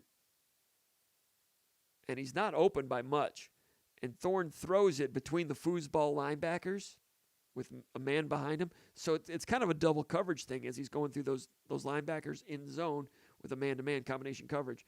And Mosley's not all that open, and he throws it before he comes open. He throws it between the foosball players with a guy on his with a man-to-man trailer on his hip. Right there, catches it, goal line, 1st and goal at the 1, touchdown. That was a 3rd down pass. Jalen Hurts made a very similar play against Tennessee late in the game, which was the same thing times 5. It was a crazy throw by Jalen Hurts. Had to have it. I think it was 3rd down. And, Danielson was talking about throwing the guy open. He gets back and throws it. He's into his trigger mechanism, and he's not open. Knowing that as it comes out, he'll cross the foosball guy with the guy trailing him. And, just fits it in barely. Jalen Hurts, I was like, wow. Went back and looked at the Wisconsin game. I'm like, man, Peyton Thorne had to throw like that too.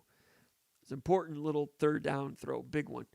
So, but on that one, Jaden Reed was over here in the flat, really calling for the ball, he was supposed to be a decoy on that, which was interesting because some teams have skewed a lot of coverage toward him, including Minnesota a lot. I've said this on some shows this week. The Michigan State team that played against Minnesota, I don't think exists anymore. I think I might have said that earlier in the day in this show. Michigan State did very little in terms of, I did say that, in terms of they didn't disguise anything. Michigan State's doing more disguising now, and they didn't screw themselves up. Now against Michigan, if you disguise some things, they're just going full blast and doing their things, and you might not need to disguise as much because they usually do a good job of staying out of passing situations. And usually disguising defenses is when you get into a passing situation, negative down and distance, that's when disguising defenses comes into it a little bit more. if Michigan's rolling and they're always in 2nd and 5 and 3rd and 3, it doesn't matter if you're disguising or not. They're just going to roll. I was talking about J.J. McCarthy and what he is and passes within 10 yards of the line of scrimmage.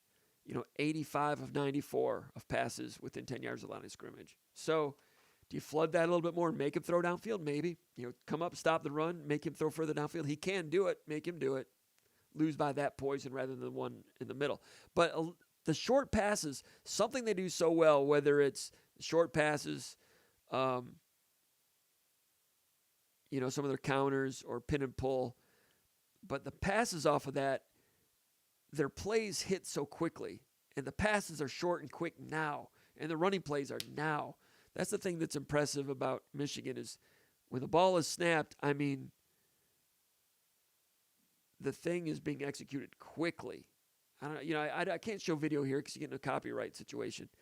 But that's an impressive part, just how when they're pulling their lineman or getting the ball out on a throw, it is out there now.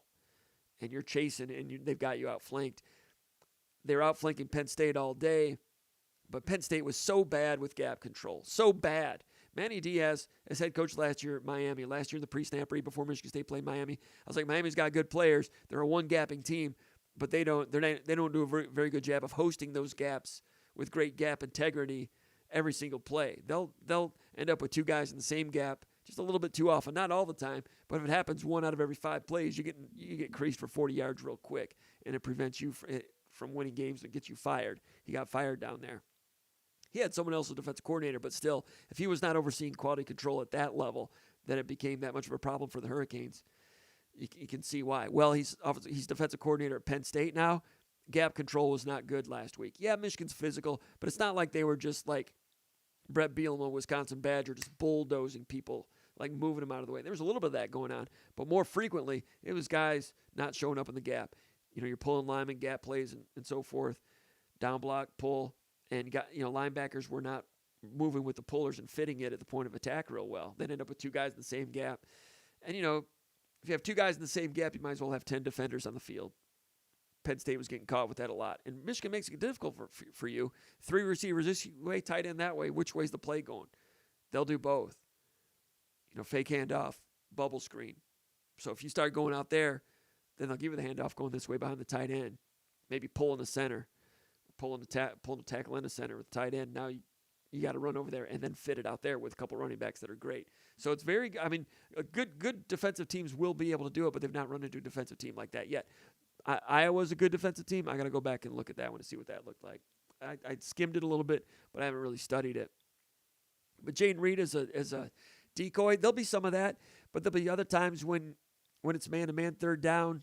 Because in the Penn State game, Michigan played more 2-deep zone, 1st and 2nd down. They'd go more press, 3rd down, maybe with some blitzes. And when you do that, you don't have as much time to throw. It's man-to-man. That's when you get the back shoulder fade to Jaden Reed. 4th down, they did that against Michigan last year in a key play when they were down 16. So sometimes decoy, sometimes go-to guy. Michigan will be, they'll probably be like Minnesota wanting to take him away, so other people have to prove it. Last year, Montorie Foster had 2 or 3 catches against Michigan. Keon Coleman had a couple of big plays against Wisconsin. Back shoulder fade, touchdown, and also deep fade on a 3rd down, 3rd and long on Michigan State's last play, last drive of regulation. And that was a big one because if that's incomplete, you're punting back to Wisconsin. They got a chance to come and kick a field goal for the winner. Pick that one up. Then Michigan State was running the ball, trying to set up the field goal. But that was a big play right there to Keon Coleman. Question number 6, Matt from Ravenna, courtesy of East Lansing, he says, Comp, how's it going? It was good running into you in Seattle. Also, I think I've caught you biking around campus a few weeks back. Matt from Ravenna. Yeah. Where did I see you in Seattle? Anyway, I've seen a lot of people the last few weeks at games. I can't remember. You'd have to tell me exactly the situation, but I'm sure it was great. Everyone that I've seen, it's been great seeing anyone all the time. So great to see you in Seattle. And yes, I was biking around campus a few weeks back.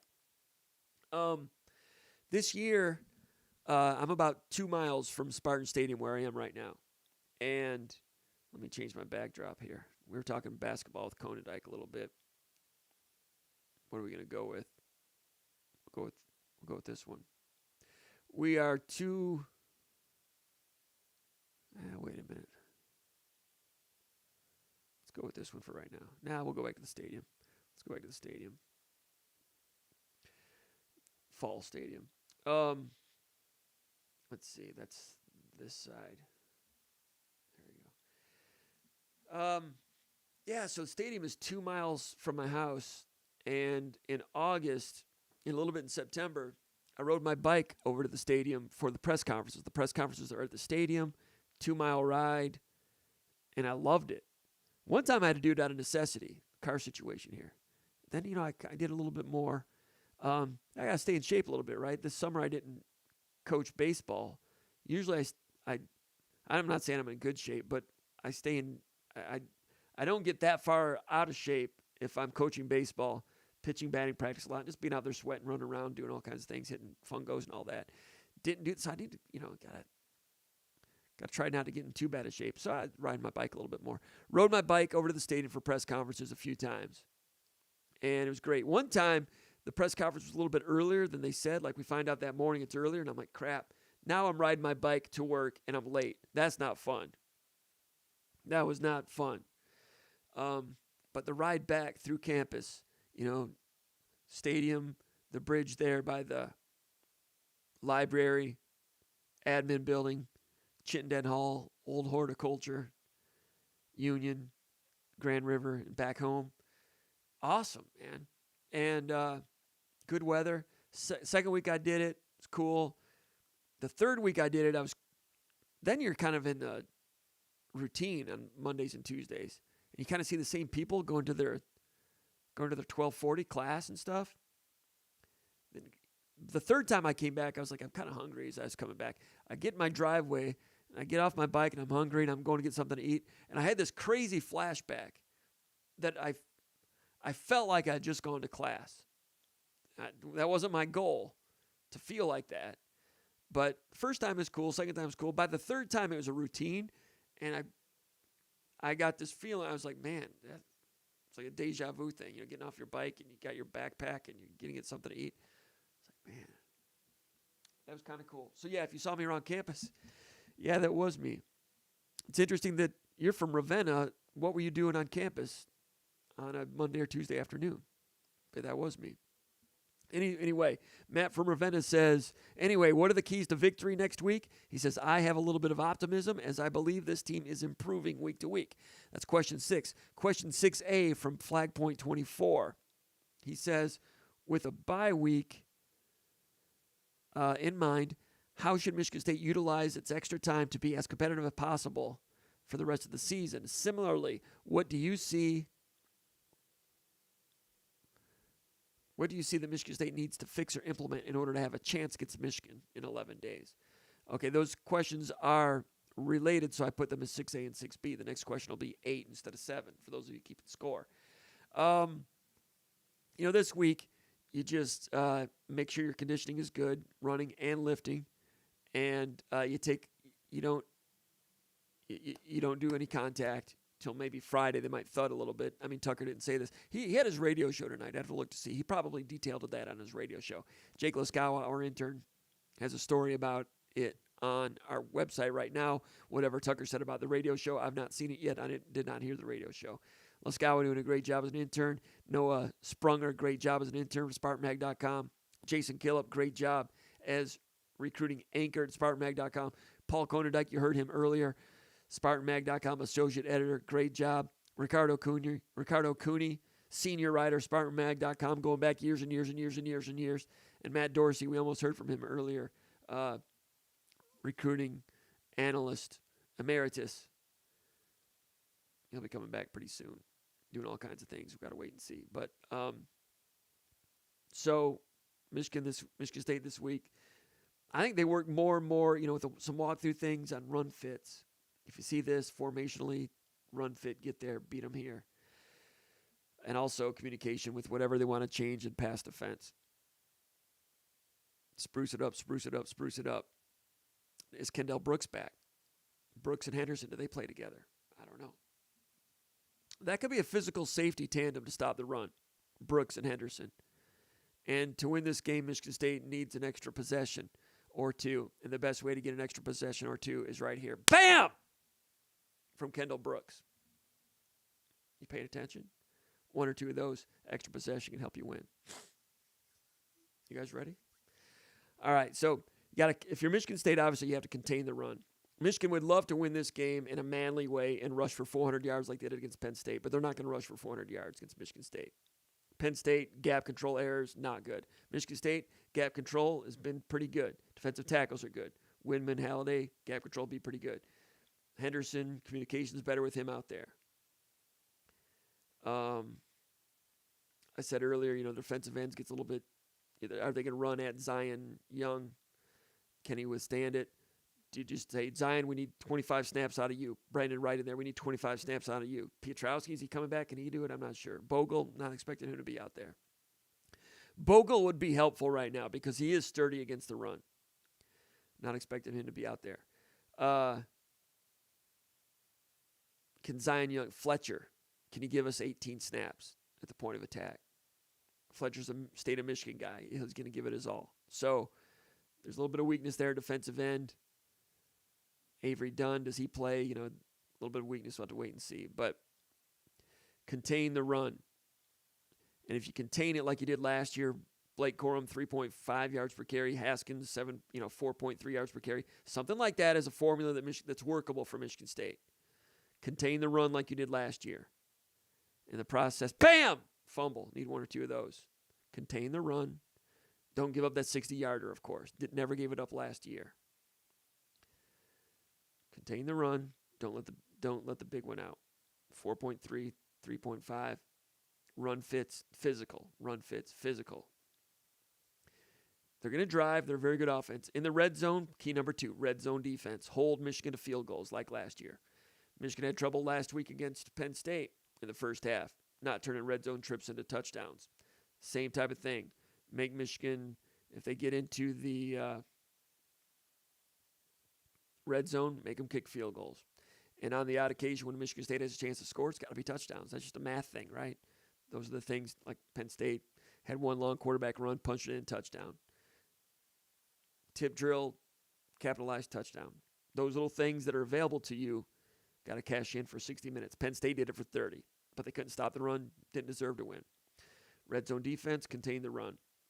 Make McCarthy beat you 10 yards down the field and further. He's capable of doing it, and as he gets older in his career, he'll be better and better at that, but hasn't done a lot this year, hasn't had to. Make him do it in this game. Make him throw things downfield. That might sound dangerous because Michigan State is operating live without a net back there a lot. Might give up some big plays to the air. Make them do it. McCarthy overthrew a couple of guys against, was it Indiana or Iowa? Indiana. I'm not saying have a bust on purpose and gamble to say, hey, try to hit that guy deep. But if it happens, that's better than with those 95% completion rate, 10 yards and behind the line of scrimmage and those things. Contain the run, red zone defense, capitalize on some good fortune. Going to need a game changer on special teams somewhere. Fake punt, blocked field goal, something like that. You need a game changer. Jaden Reed, touchdown return for a punt would be nice if you're Michigan State. Had one last week, got called back. It was a good call. It was a legal block in the back by Jeremy Bernard. He went to the sideline. They corrected him. They're like, why'd you block the guy? If you're behind him, just throw your hands up and running pick. They're not going to call it. But because he hit him, it's an illegal block. Takes away the touchdown. Now, the way he hit him, I'm not sure if Reed would have gotten out for the touchdown if he hadn't blocked him. If he'd have done this, would the guy have circled back, pushed him out further, maybe he gets tackled. I'm not sure. But Jaden Reed is a potential game breaker back there. You kind of need that Bobby Morris punt return in this game. You need Peyton Thorne to play his best game. I said that last year part of the Michigan game. Need Peyton Thorne to be at his best, and I think he kind of was up to that point. But Peyton Thorne was pretty good against Washington, pretty good against Wisconsin. You need him to have a great game. He's been, he's had some shaky moments this year. Sometimes the defense has put him behind 16-0 like that. He hasn't had a running attack. He's had no defense. Pass protection's been a little spotty. Nothing against him that he hasn't been great. But in this game, trust the pass protection. Michigan has a lot of sacks. A lot of it's by committee. It's not like they have one guy that's just a great dominant pass rusher. So it's by committee. That might be a little bit manageable. Trust your protection. Sit in the pocket. Thorne needs to be great. Michigan's played a lot of 2-deep zone, man-to-man on third down. From what I've seen, I need to watch more. They're pretty handsy with their corners. They'll ride you. The ball's in the air, and they're still riding you. Last week, someone got flagged for pass interference for them, which long time coming. It seems like they really pushed the envelope on that. And to their credit, go ahead and do it. Do it until they call it.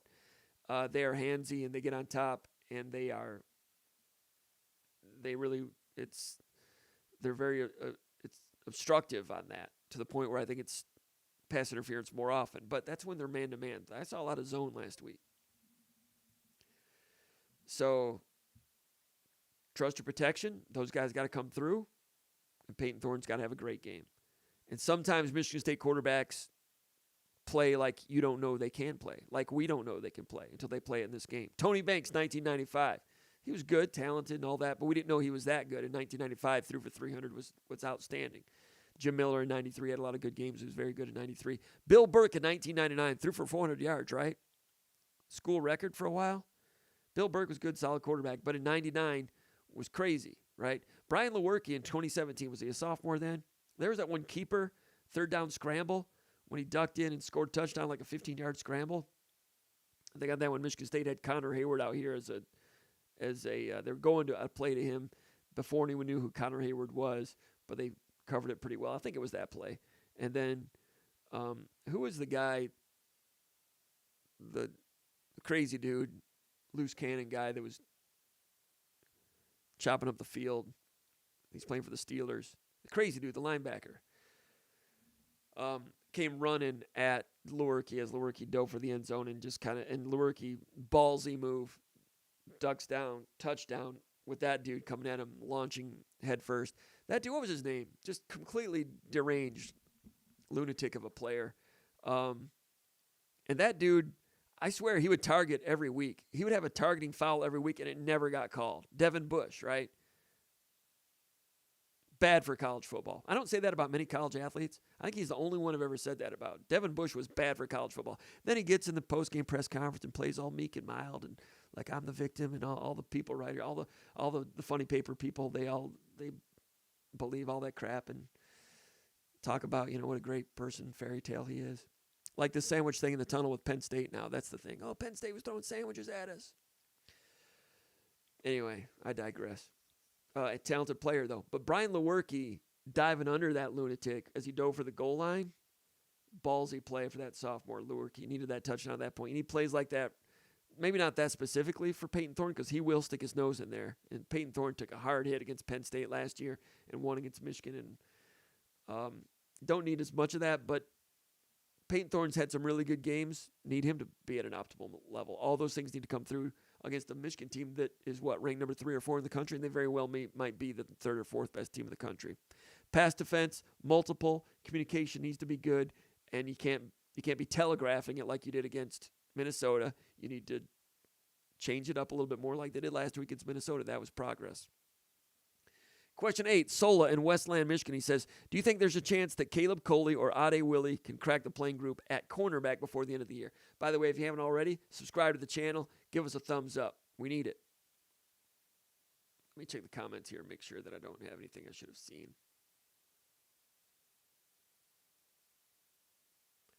Everything looks clean. All right, Sola in Westland says, do you think there's a chance Caleb Coley or Ade Willie can crack the playing group at corner before the end of the year? Now, these are true freshmen if you're not familiar with them, Caleb Coley and Ade Willie. And Sola in Westland goes on to say that Amir Speed, in his opinion, has been underwhelming this year, rooting for the kid, but also wouldn't mind seeing one of the younger guys step up. What are your thoughts? All right, good question.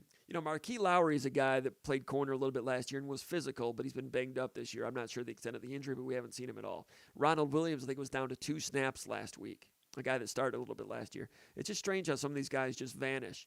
So Amir Speed comes in, Ronald Williams loses his job. Amir Speed was a little bit better last week, a little bit better with the run defense, and they rotated him back to play safety a couple times in some of those exotic coverages. And he's more of a safety-sized guy. And when they did that, they had Dylan Tatum as a corner on one particular play. So that was adventurous because Dylan Tatum hadn't played all year, and they got away with it. I think on that play, I don't know if that was the play when Van Sumeren ran with the number three receiver. Number 7 is his name, Lewis, legit wide receiver. Van Sumeren in on third down turns and runs with a man-to-man down the middle. Van Sumeren, one thing he can do is run. Run fits on defense, not his strong suit. Talked about this on Underground Bunker last night.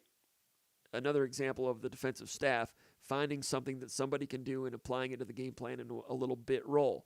Van Sumeren can run. One of the fastest guys on the team, believe it or not, for a big, bulky guy. Linebacker, he's in there, threatening like he's going to blitz or cover the run. Ball is snapped, and boom, he turns onto the number 3 receiver and sprints with him. Hasn't shown that at all.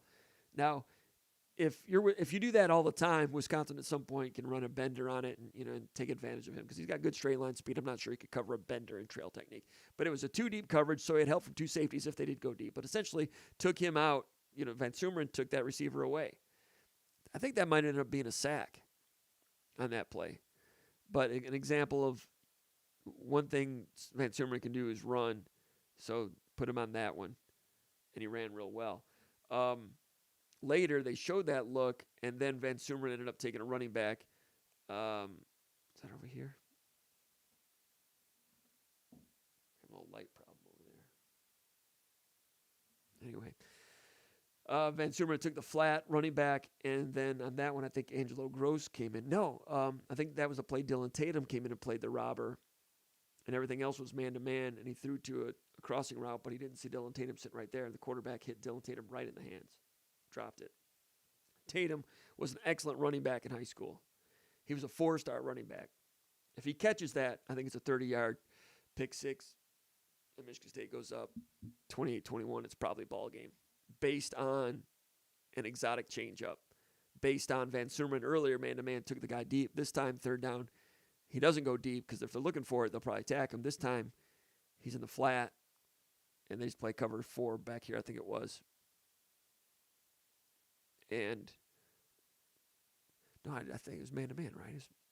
It's 2 deep, man under with 1 robber. I can't remember what it was. I talked about it in the bunker last night.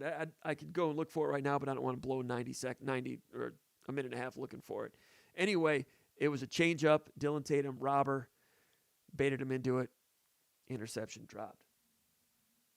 Won the game, but if I'm Michigan, I'm looking at that and I'm like, well, this terrible Michigan State pass defense we've been hearing about all year that was so bad against Minnesota, that telegraphed everything and didn't disguise anything.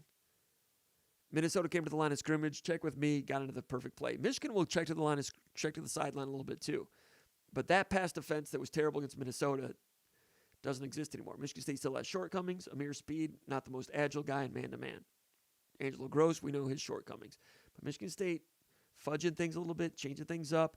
Revolving door of personnel makes it a little bit harder to get a scouting bead on Michigan State. If you're Michigan, you're watching it, and you're like, well, we are great because we're Michigan, but if we would have played this Michigan State team back on October 1st, we would have destroyed them. Now, we're still going to destroy them because we are Michigan and we are susceptible to rat poison, but we would have destroyed them even worse if we'd played them in October 1st. If they're honest with themselves, that's what they'll probably think. It's like, in other words, Michigan State's a little better than they were when they played Minnesota. Might not make a difference in this game, but it'll make Michigan's job a little bit harder if they're willing to admit that to themselves. Caleb Coley, Ade Willie, a couple true freshmen. It's my understanding Caleb Coley was second-string nickel a couple of weeks ago, right when Chester Kimbrough was demoted, but he got a little banged up, and they had Gross there, and then Jaden Mangum started. But Coley was close to getting into the playing group, but you're wondering if those guys get in. Well, I mean, they're not going to be better than Amir Speed. Amir Speed is not great, but I don't think you're going to see Caleb Coley or Ade Willie come in and be better than Amir Speed right now. I mean, it's possible sometimes freshmen can be good later in the year. It's happened in the past. I wouldn't hold my breath on that. Let's go back over here to the comments area. We're going to try to go through this a little quicker because we've already gone for 2 hours.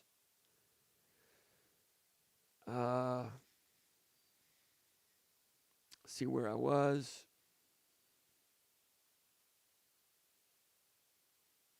Chris Martinez says, what position battles are key to pulling off an upset? I got off of that question to come back here to answer those questions because I knew that they pertained to the matchups. I'm still looking into it. We'll get the pre-snap read going next week.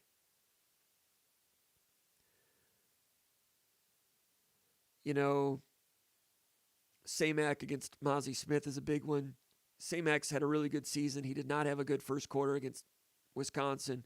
Mozzie Smith is pretty good, but not as good as you read about. I think 90 and 94 are better defensive linemen than Mozzie Smith is. I mean, 90's an edge, but he's a stand-up defensive end. I think he's better than Mozzie Smith. Mozzie Smith apparently, set all kinds of great records in terms on the strength machine and explosion and all that stuff. But I don't know, just the motor and the balance. I don't know. I see double teams moving him, and when he two gaps, I don't see him destroying anybody. I mean, if he's loose, he has decent one-step quickness forward if somebody screws up. But I wouldn't trade Simeon Barrow for him. But Samac against Mozzie Smith is a pretty good one. Horst needs to keep it together. 90's good, 94's good. Linebackers, they got one of those linebackers, I think it's 23. Both of those guys impressed me when they come in to take on offensive linemen, the way they can shock and control an offensive lineman. I'm talking about Michigan's linebackers. Is it Golson? Let me see here.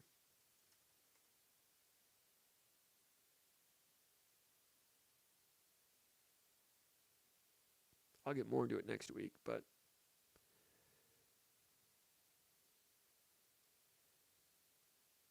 for crying out loud.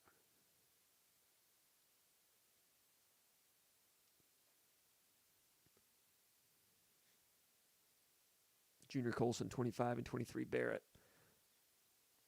Barrett, one time he came in a pass rush against Penn State, bull rush, the running back, and he got into the running back and just turned him into a blocking sled, took him right back to the quarterback, exploded through the hips. Both those inside linebackers for Michigan, 23 and 25, really good with shock and control, getting off blocks. They're pretty solid in there. So Michigan State's tight ends need to become better blocking at some point. I mean, Michigan's blocking tight ends. I said this prior to the Minnesota game.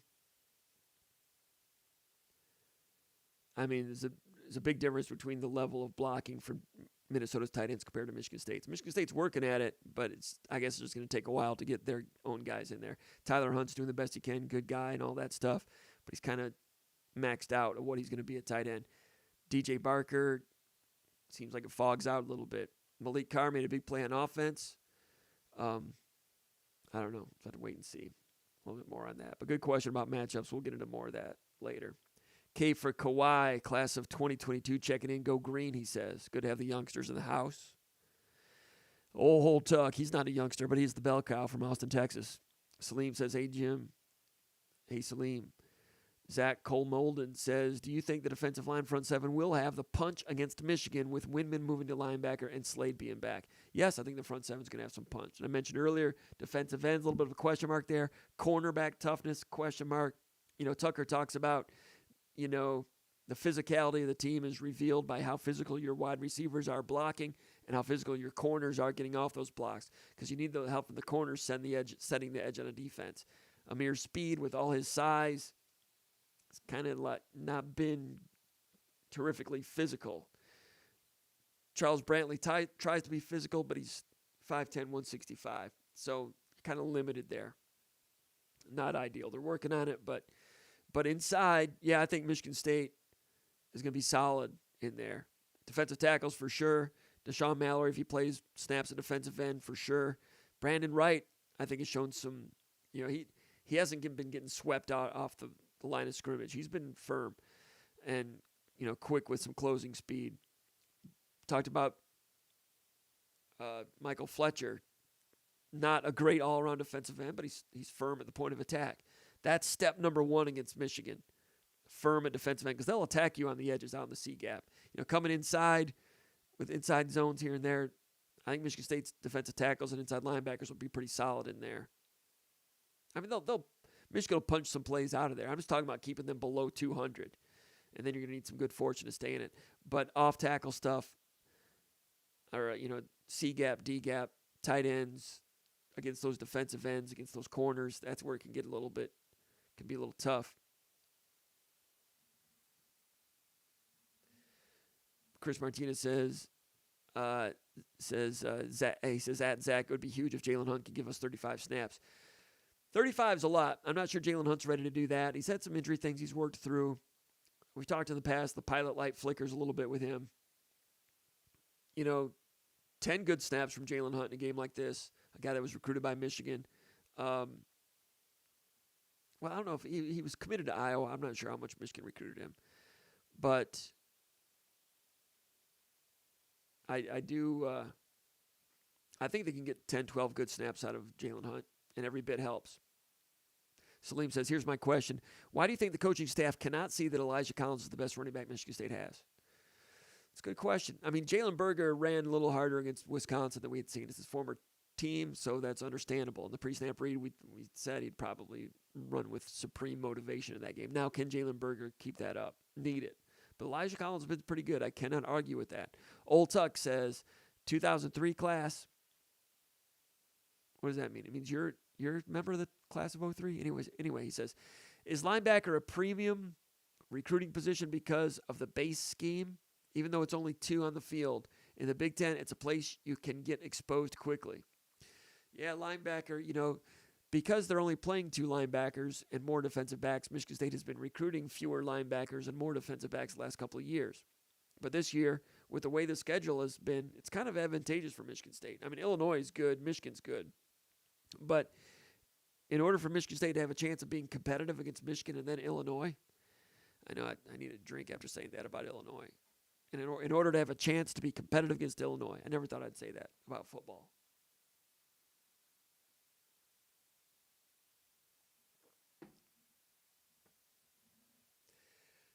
No, all due respect to Illinois, they're playing real football and good defensive lineman, really good running back, Illinois, good quarterback, Levecchio, what's his name?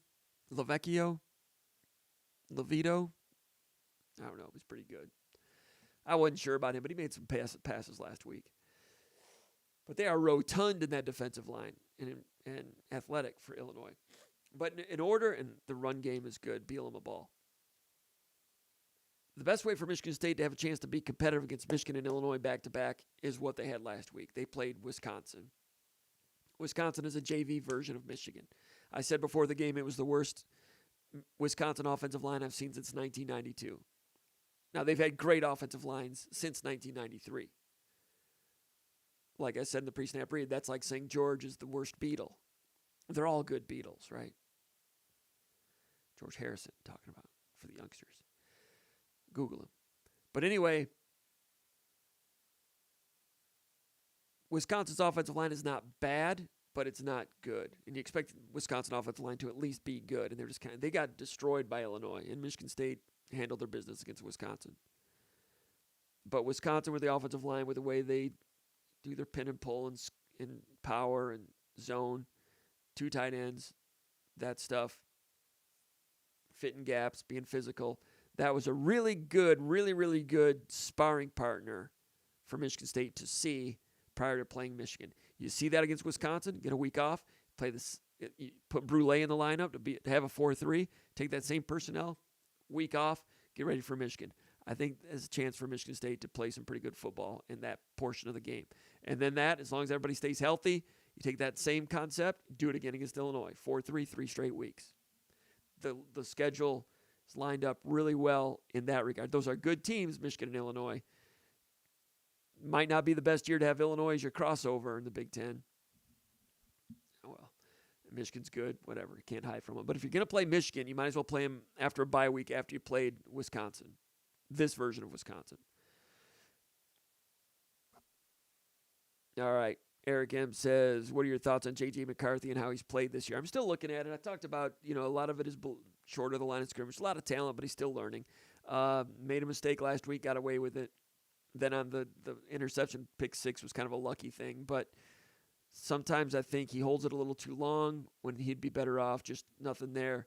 Use those talented feet of his, move the chains. It's harder for a defense if he would tuck it earlier and go. The longer he holds it back there, the defense is okay with that. So if you're Michigan State, hold it. If Michigan State's covering well enough to make him hold it. He's got talent. He's got accuracy in the intermediate throws, and he'll become better as he gets older with some of the other stuff. Pretty good. Once again, thanks to Don Strait. Bruce Main says, for all the JJ hype, it seems that Michigan pretty much runs the same offense they did with Cade last year. No? Cade last year against Michigan State threw downfield more. But, yeah, they like to run it. And that's the thing. If Michigan State can contain the run and not give up the big one, just contain it, and you kind of hope that Michigan's going to get into like a Neanderthal banging their head against the wall over and over. We're about ready to prove our manhood with this manly form of football that we have, and we're going to eventually bludgeon them like we did Penn State. And you have to hope that maybe they'll get lulled into that mindset, and you can kind of rope-a-dope them. The next thing you know, it's late third quarter, and they've only got 21 points. Or 16 if you've played well in the red zone. Because we know Michigan State's pass defense has been faulty. I think there's signs that it's becoming better, but it's still a mere speed. He made a nice play on a pass breakup in the end zone last week, but the intermediate stuff, trailing stuff, there's some openings there. Will Michigan go to those openings? Michigan fans sometimes get driven nuts a little bit that they think that Michigan should throw the ball more because against good teams they're going to need to throw the ball. Those Michigan fans might get a little bit uneasy at the the prospect of the possibility that Michigan could stick with the running attack too much. Possible. Very good running attack. Very, very good. But it's a crazy way to talk about path to victory for Michigan State to say, well, I hope they run it too much. They just ran for 400 yards. I get that. But if Michigan State plays run defense like I think they're capable of, and they can contain the run, not give up the 60-yarder, just contain it. Do it like last year. 3.5 per carry for Corum last year, 4.3 for Haskins last year. More of the same. Red zone defense. Don't give up the big one. And if Michigan stays in the run game too long, that clock's going to go shorten the game. Fourth quarter, and the score is 16-10. Possible.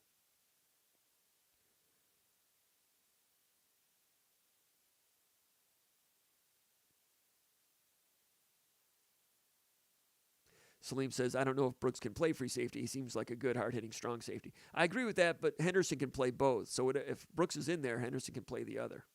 Don Strait says, down on board with Evan Williams' white label. No question, Pope.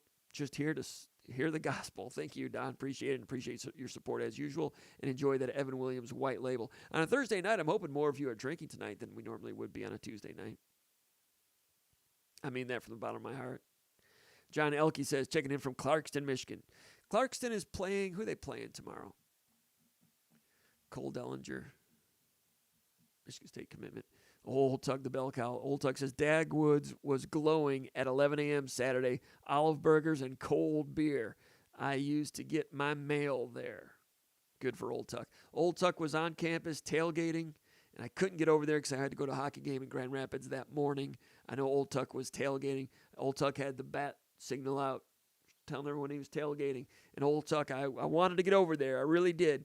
One of these days we'll do it. And that Dagwoods Olive Burger, I have to sign me up for one of those one of these days. But no beer. No beer on a work day. I work press box. Maybe that's why I'd probably be a much better sports writer if I did drink before games. Because that's the way my boy Hemingway used to do it. And those other guys back in the 20s. Those guys were pretty good at some things, not everything. John Elke says, Wisconsin game may have been the best the defense has looked in the past 2 seasons. I would agree with that. Bausmain says, D-line played their best game last week, in my opinion. Harmon has been impressive. Barrow had some dominant moments. Barrow did. There's that one play when Barrow got a sack, 4-man rush, defensive tackle stunt. And when they stunt for the defensive tackles, Barrow can turn the corner and accelerate, unlike most defensive tackles. I think Barrow is an NFL player. How big is Barrow? I think he's an NFL player. Paul Hodgson says, checking in from Grand Rapids. You're late, Paul. That'll be a demerit. Old Tug the Bell Cow says, why is number 21 playing ahead of Kimbrough? He says, will Brooks play alongside Henderson if he's back this week? 21 Tatum ahead of Kimbrough? It's a good question. Tatum was playing safety. Kimbrough's a corner nickel, so they're not exactly the same position. But Kimbrough, he starts at nickel, gets replaced at halftime of the Washington game, not to be heard from again.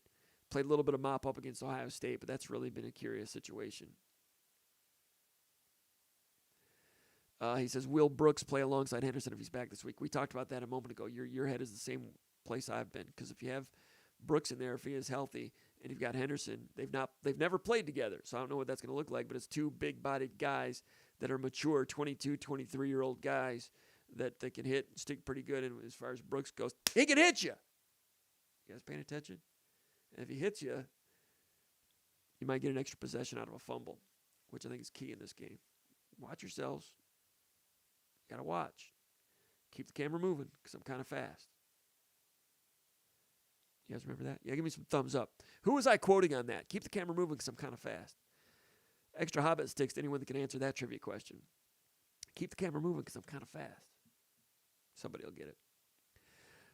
Baus Maine, I don't know how to pronounce that. Baus Maine says, Walmart fans cannot help themselves. They fall for the rat trap every year. Salim says, did Fletcher get the targeting call in the last game or not? I thought he did, but then I read somewhere he did not.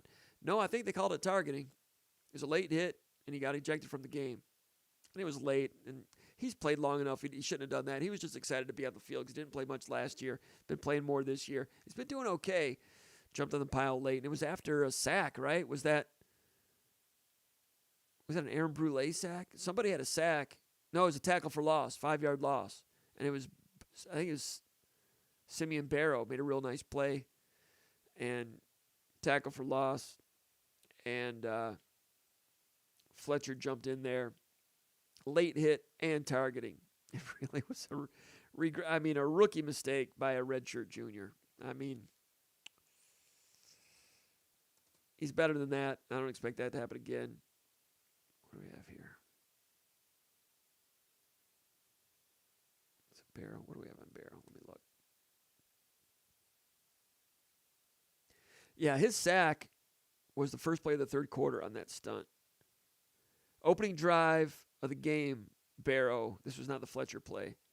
In the red zone. Simeon Barrow got into the right guard, number 74. Two-gapped him, buckled him. Got off, made the tackle. Brulay had jumped out of his gap, and Braylon Allen was trying to bounce that way toward the daylight, but Barrow got to him. Brulay played better in the second half, but Brulay jumping out of his gap on that play to go hunt for the ball is precisely what you cannot do against Michigan. Those guys have good vision and great speed. Got to stay in your gap, unlike Penn State. Brulay was better in the second half, but on that play, as the opening drive of the game, can't do that, Brulay. And when I saw that, I'm like, well, that's probably why Brulay's hasn't been playing much this year. But he played better in the second half, for sure.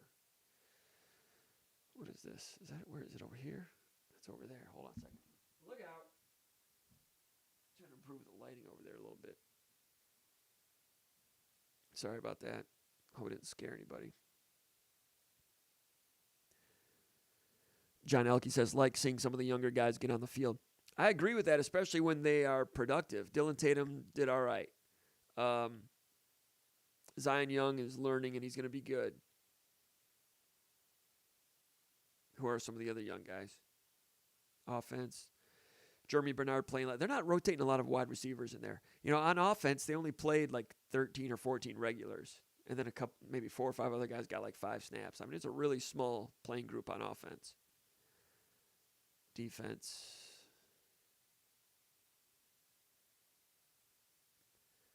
I don't know. There's a lot of new people in there with new roles.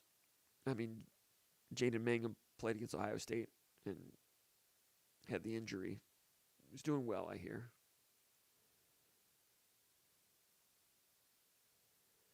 All right. Benji, so what are the odds that Xavier Booker actually makes it to campus? Xavier Booker, the Michigan State basketball commitment, I think is pretty good. I don't think he's going to the Chinese league or anything. Tim Hughes says, go green from Traverse City. Baus Maine says, hi. Not sure why he wouldn't be. This doesn't seem like an Imani Bates situation at all. Bruce Mon says, Hall at the 3 is intriguing to me. He definitely has that skill set.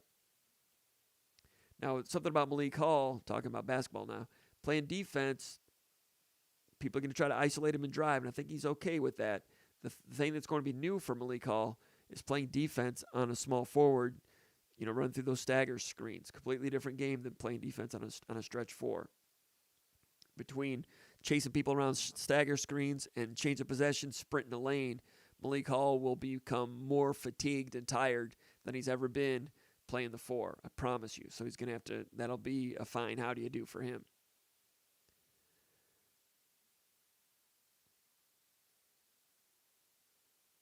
Got some comments about Malik Hall. My audio was low. Sorry about that. Wow, sounds like you guys couldn't hear me at all. Shoot. M. Goboski says, I don't care if Michigan is a 25-point favorite. I'm still nervous. Sparty has earned their respect in this rivalry. I would agree with that. And M. Goboski has earned my respect with that post. M. Goboski says, audio is good. A little white noise in the background. Yeah, we worked on that about an hour ago. Thanks for the feedback.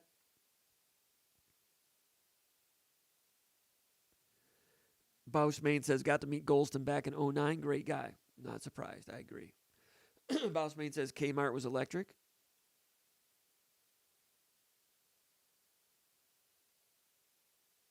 M. Goboski says, Michigan will play Sparty just like they played Penn State. I assume you mean 2 deep, more zone. I'll have to go back and chart it, but that's the way I remember it. A lot of 2 deep zone, then press on third down, blitzing on third down a little bit, defense. No bear, just 3 down linemen. 3-4. Based on what the offense does, they might go with 2 down linemen, but you got 90 standing up, and the other guy stands up, and you got 55 and 56 and 94 down. And they're good. On offense, trying to pave the way to the run. I think that's what you probably mean. Run, ball control, pass. Run, ball control, pass. And I think there'll be more resistance than what Penn State offered up. You would hope so. Penn State gave up 400 yards rushing. You could say, well, Penn State was top 10 in the country in run defense.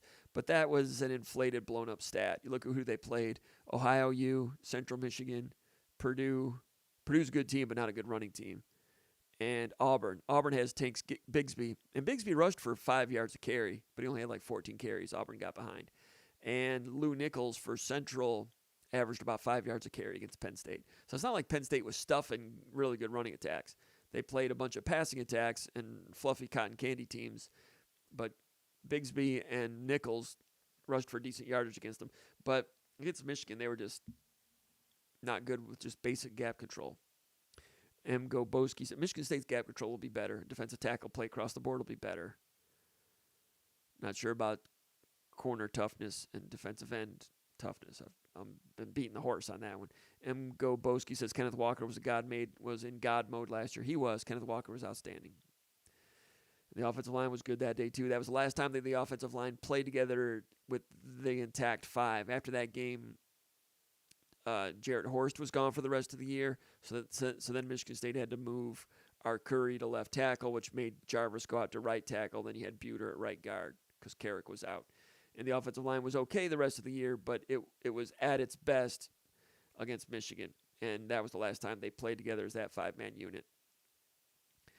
Ralph Ebersol says, good show comp reminder to tweet when you are live. I would have joined earlier. Keep up the good work.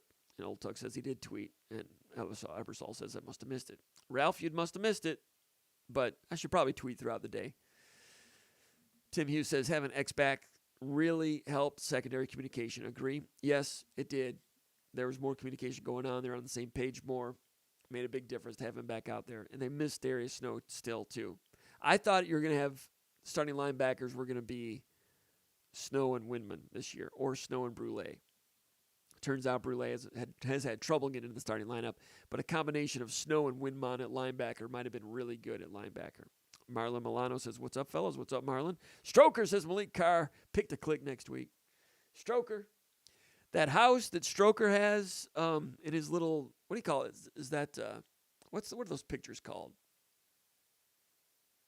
Anyway, that picture, that yellow house right there, I lived there.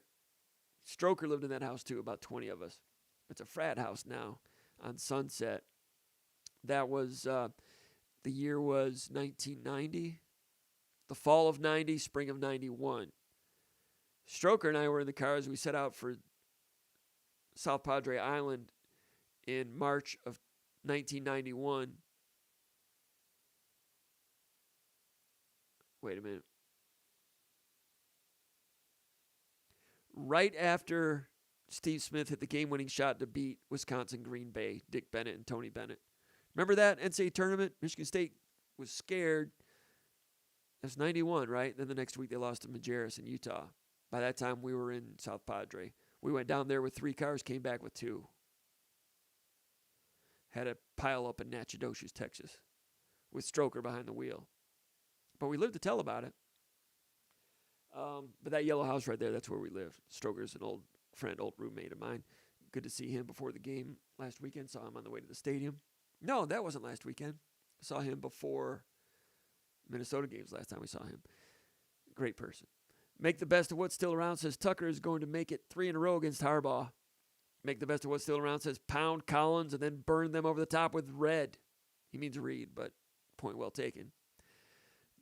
But make the best of what's still around says pound it with Collins, then have Reed burn them deep. He's saying it again. He means it.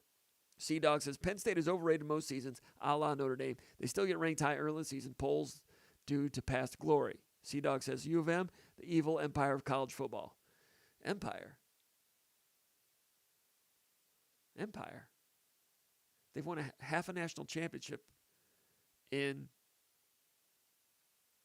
75 years. They've won a half a national championship in 75 years. You're calling that an empire?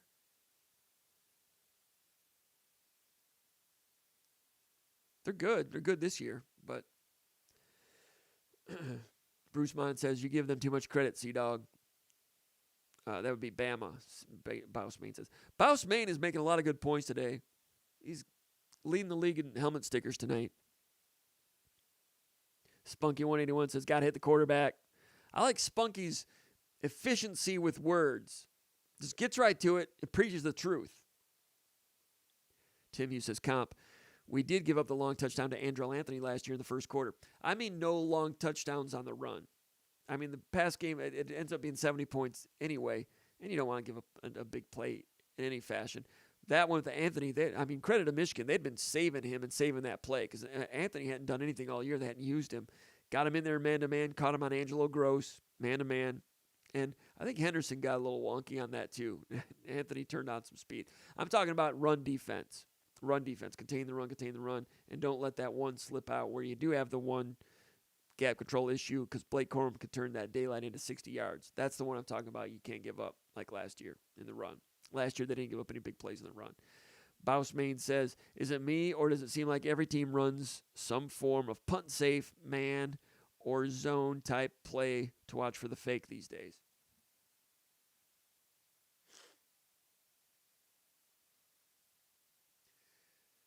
What game was I watching? Somebody went for a punt fake and I was punt safe. Yeah.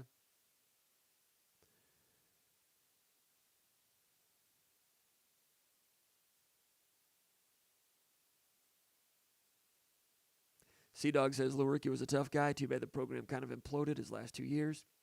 He got hurt a little bit too. That's starting to be revealed a little bit now too, that the shot he took in the Holiday Bowl, kind of like Connor Cook, the shot that he took against Maryland late in the 2015 season, Connor Cook was never the same. I think even when he was trying to make an NFL team, his shoulder never recuperated.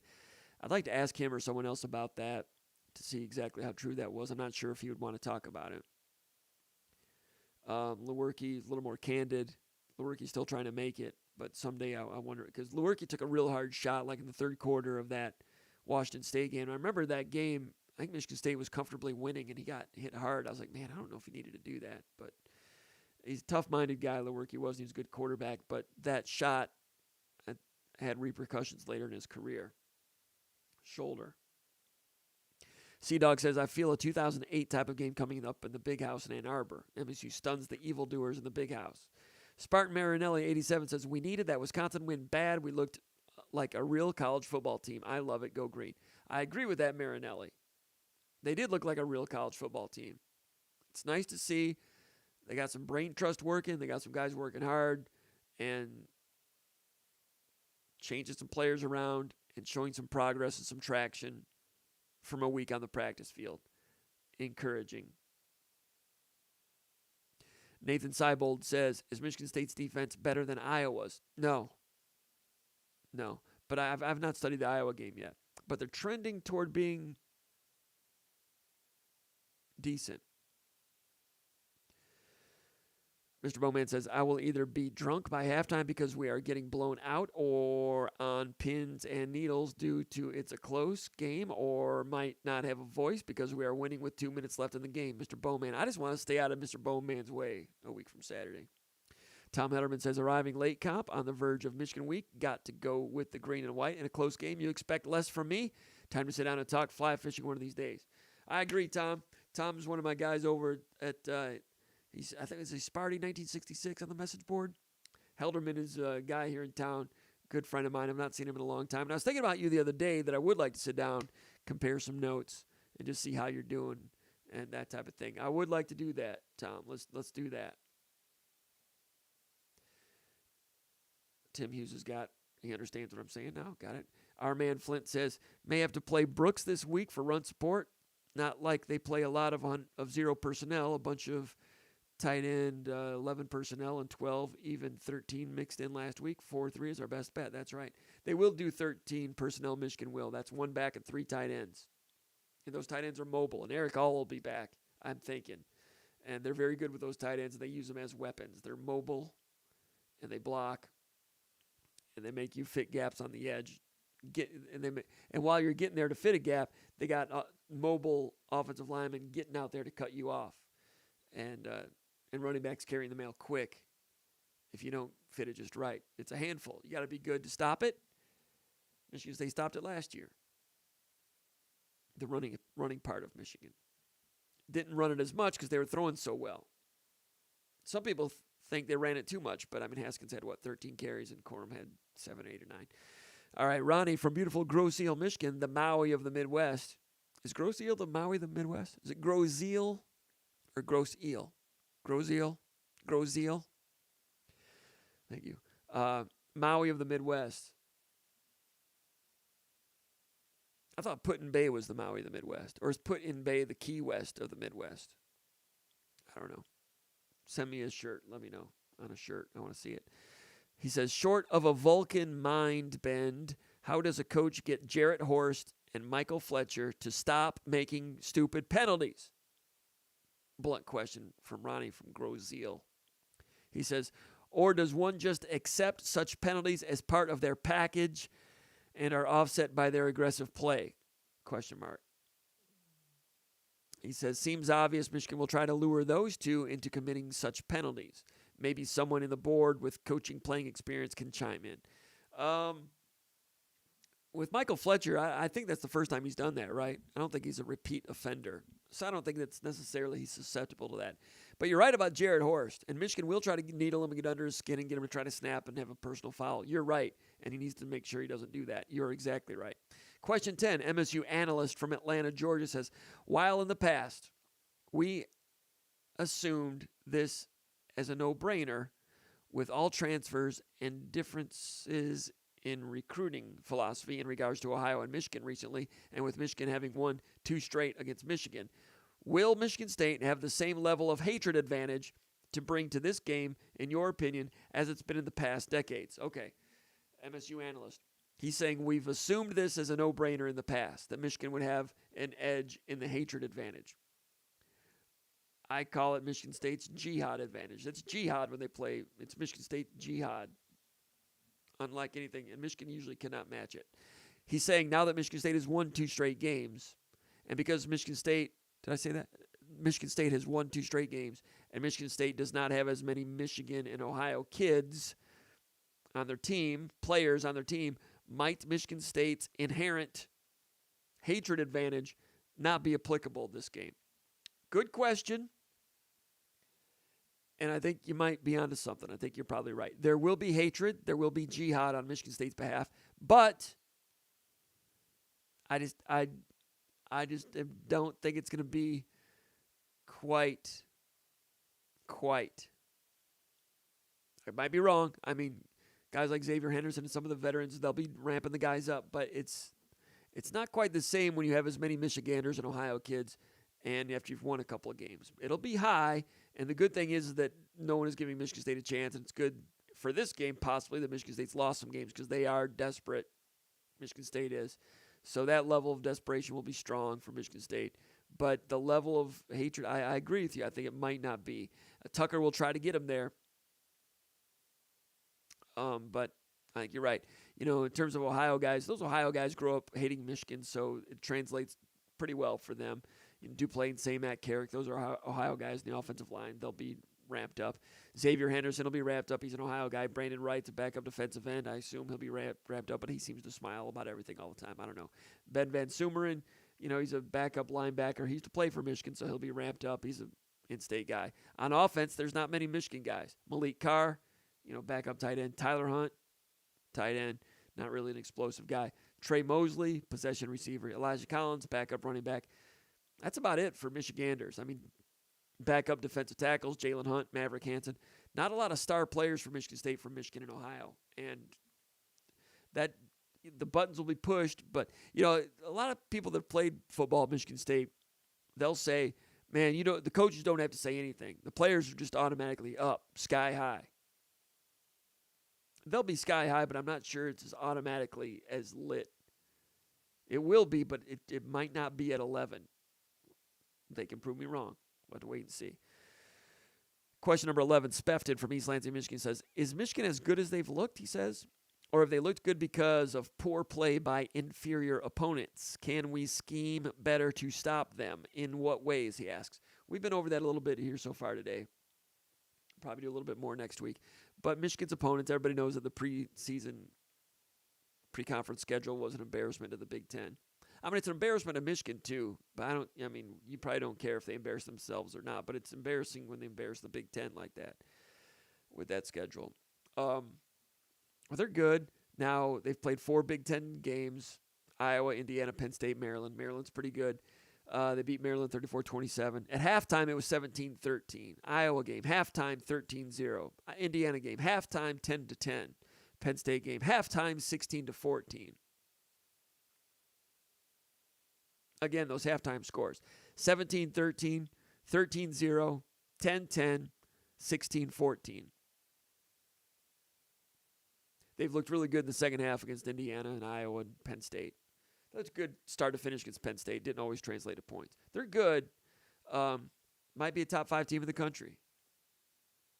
Might be, but it's been a topsy-turvy college football season this year. They need to play well in this game. Michigan does.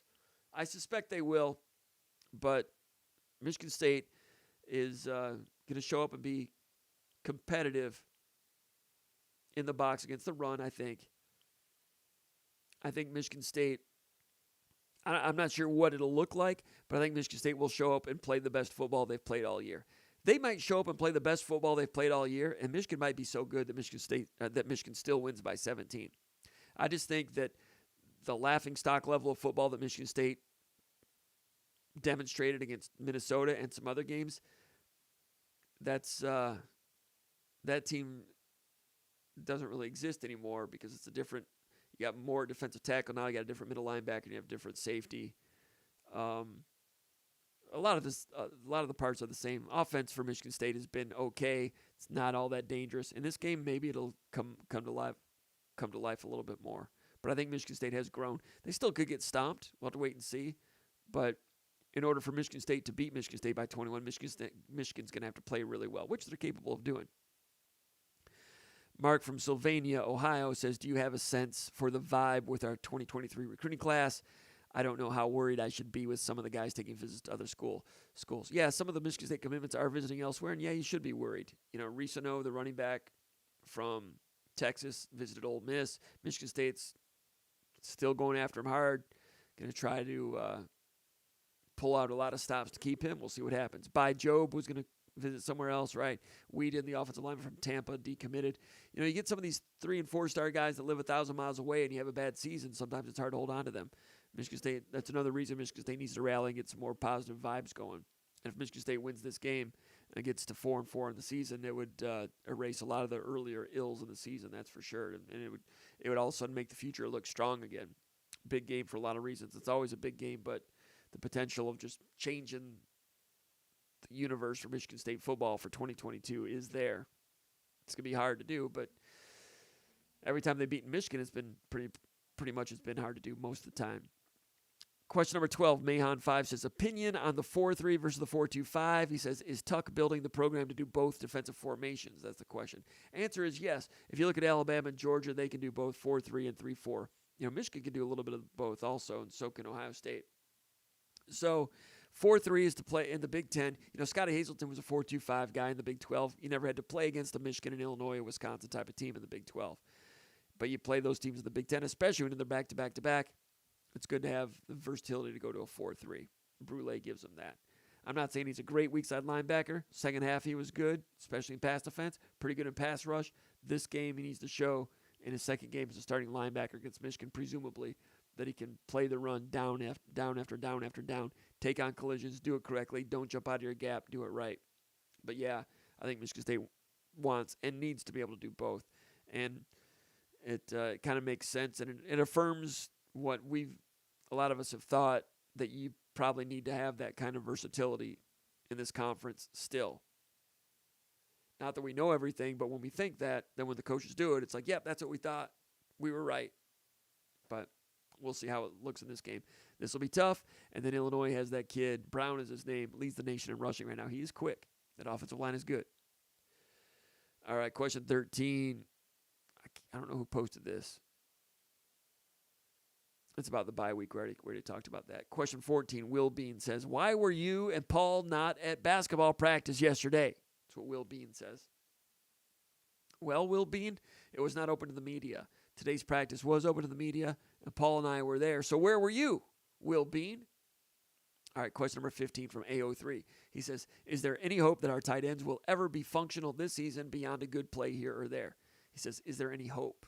Yeah, there's hope. I mean, Daniel Barker is a guy that's done some things at a decently high level in the past once in a while. It's kind of fogged out here and there, but blocking from Barker and Carr and Hunt has not been good enough for what they want to do on offense. Can it be functional? I mean, I think Tyler Hunt is kind of maxed out. He is what he is. He tried to add weight and strength to be a better blocker, but he just kind of is what he is. Bless his heart, he's helped. Malik Carr's got to improve as a blocker. Had an explosive play that I thought was the game-changing play of the game against the Badgers on that 72-yarder. Nice explosive play from him. But in terms of all-around tight end play, I'm just not sure Michigan State's going to get that from those guys this year. I think the answer is no.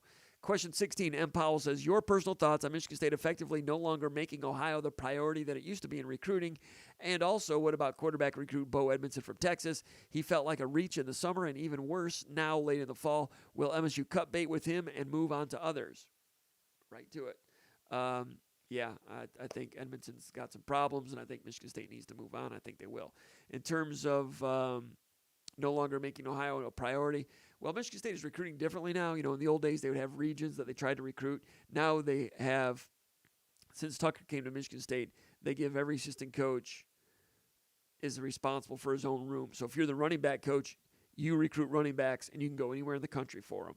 If you're a defensive line coach, you recruit defensive linemen, you go anywhere in the country. Offensive line coach, and you've seen Michigan State offensive line recruiting has been everywhere in the country. So if you're offensive line coach and you're looking everywhere in the country and you're looking over film, and you see someone in Ohio, you're going to recruit them. But it's not like somebody has just the Cincinnati area and just the Northeast Ohio area and that type of thing. So it's different. Back then, they looked at Ohio, and I think everybody in the staff had a part of Ohio. So just by percentages, you're going to get more Ohio players. Doing it this way by percentages, you're probably going to get less Ohio players, fewer. Also, there's a lot of people that say that Ohio talent is down. I don't know. I'd have to look at NFL draft boards, how the draft went, and if Ohio players are getting drafted less than in the past. I hear they are showing up less in the rankings, but I don't think rankings are everything. I'm not completely comfortable with that. Anytime Michigan State's had a good football team, Ohio players have had a big hand in it. Okay, maybe Ohio talent might be down a little bit, but still, it's right on the doorstep. There's players down there. And I think while you are looking coast to coast for your positions, I think it might be worth it to just take another look at Fro, just to make sure you're not missing someone in Ohio. But I do think Michigan State is kind of opening the door to recruit more guys, more of that 3-star level. And I think you can really hit some home runs down there at that 3-star level. You can't get too seduced by 4 stars and recruit out of a book, as Mel Tucker would say, seduced by success and everything. Tucker, I think, knows that, but the people that work for him need to understand that too. Kirby from Sanford, Michigan says, hey, Comp, in the past you've been reluctant to divulge all you've known regarding Michigan's destruction of our visitors' locker room at Spartan Stadium a few years back. Will you finally give us your tell-all version? That's Kirby from Sanford, Michigan. Well, I've heard a lot of things, but I've not confirmed it as fact. I got to go a step further to find out. I mean, there's rumors about feces in the locker room floor and things like that, but I've not confirmed it. And they trashed the locker room. That was the day that Devin Bush went crazy. And there's rumors of that, and I've heard it from people that are somewhat credible sources, but I've not confirmed it. I'm still looking into that, but it's not a high-ranking thing on my bucket list right now. But feces in the locker room is sure a lot worse than throwing sandwiches in a tunnel, isn't it? Anyway, I'm still looking into that, but I don't know if I'll get to the bottom of that at some point or not. If I come across the right people and get a chance to ask them semi off the record, maybe I will. But in the meantime, I don't have that confirmed.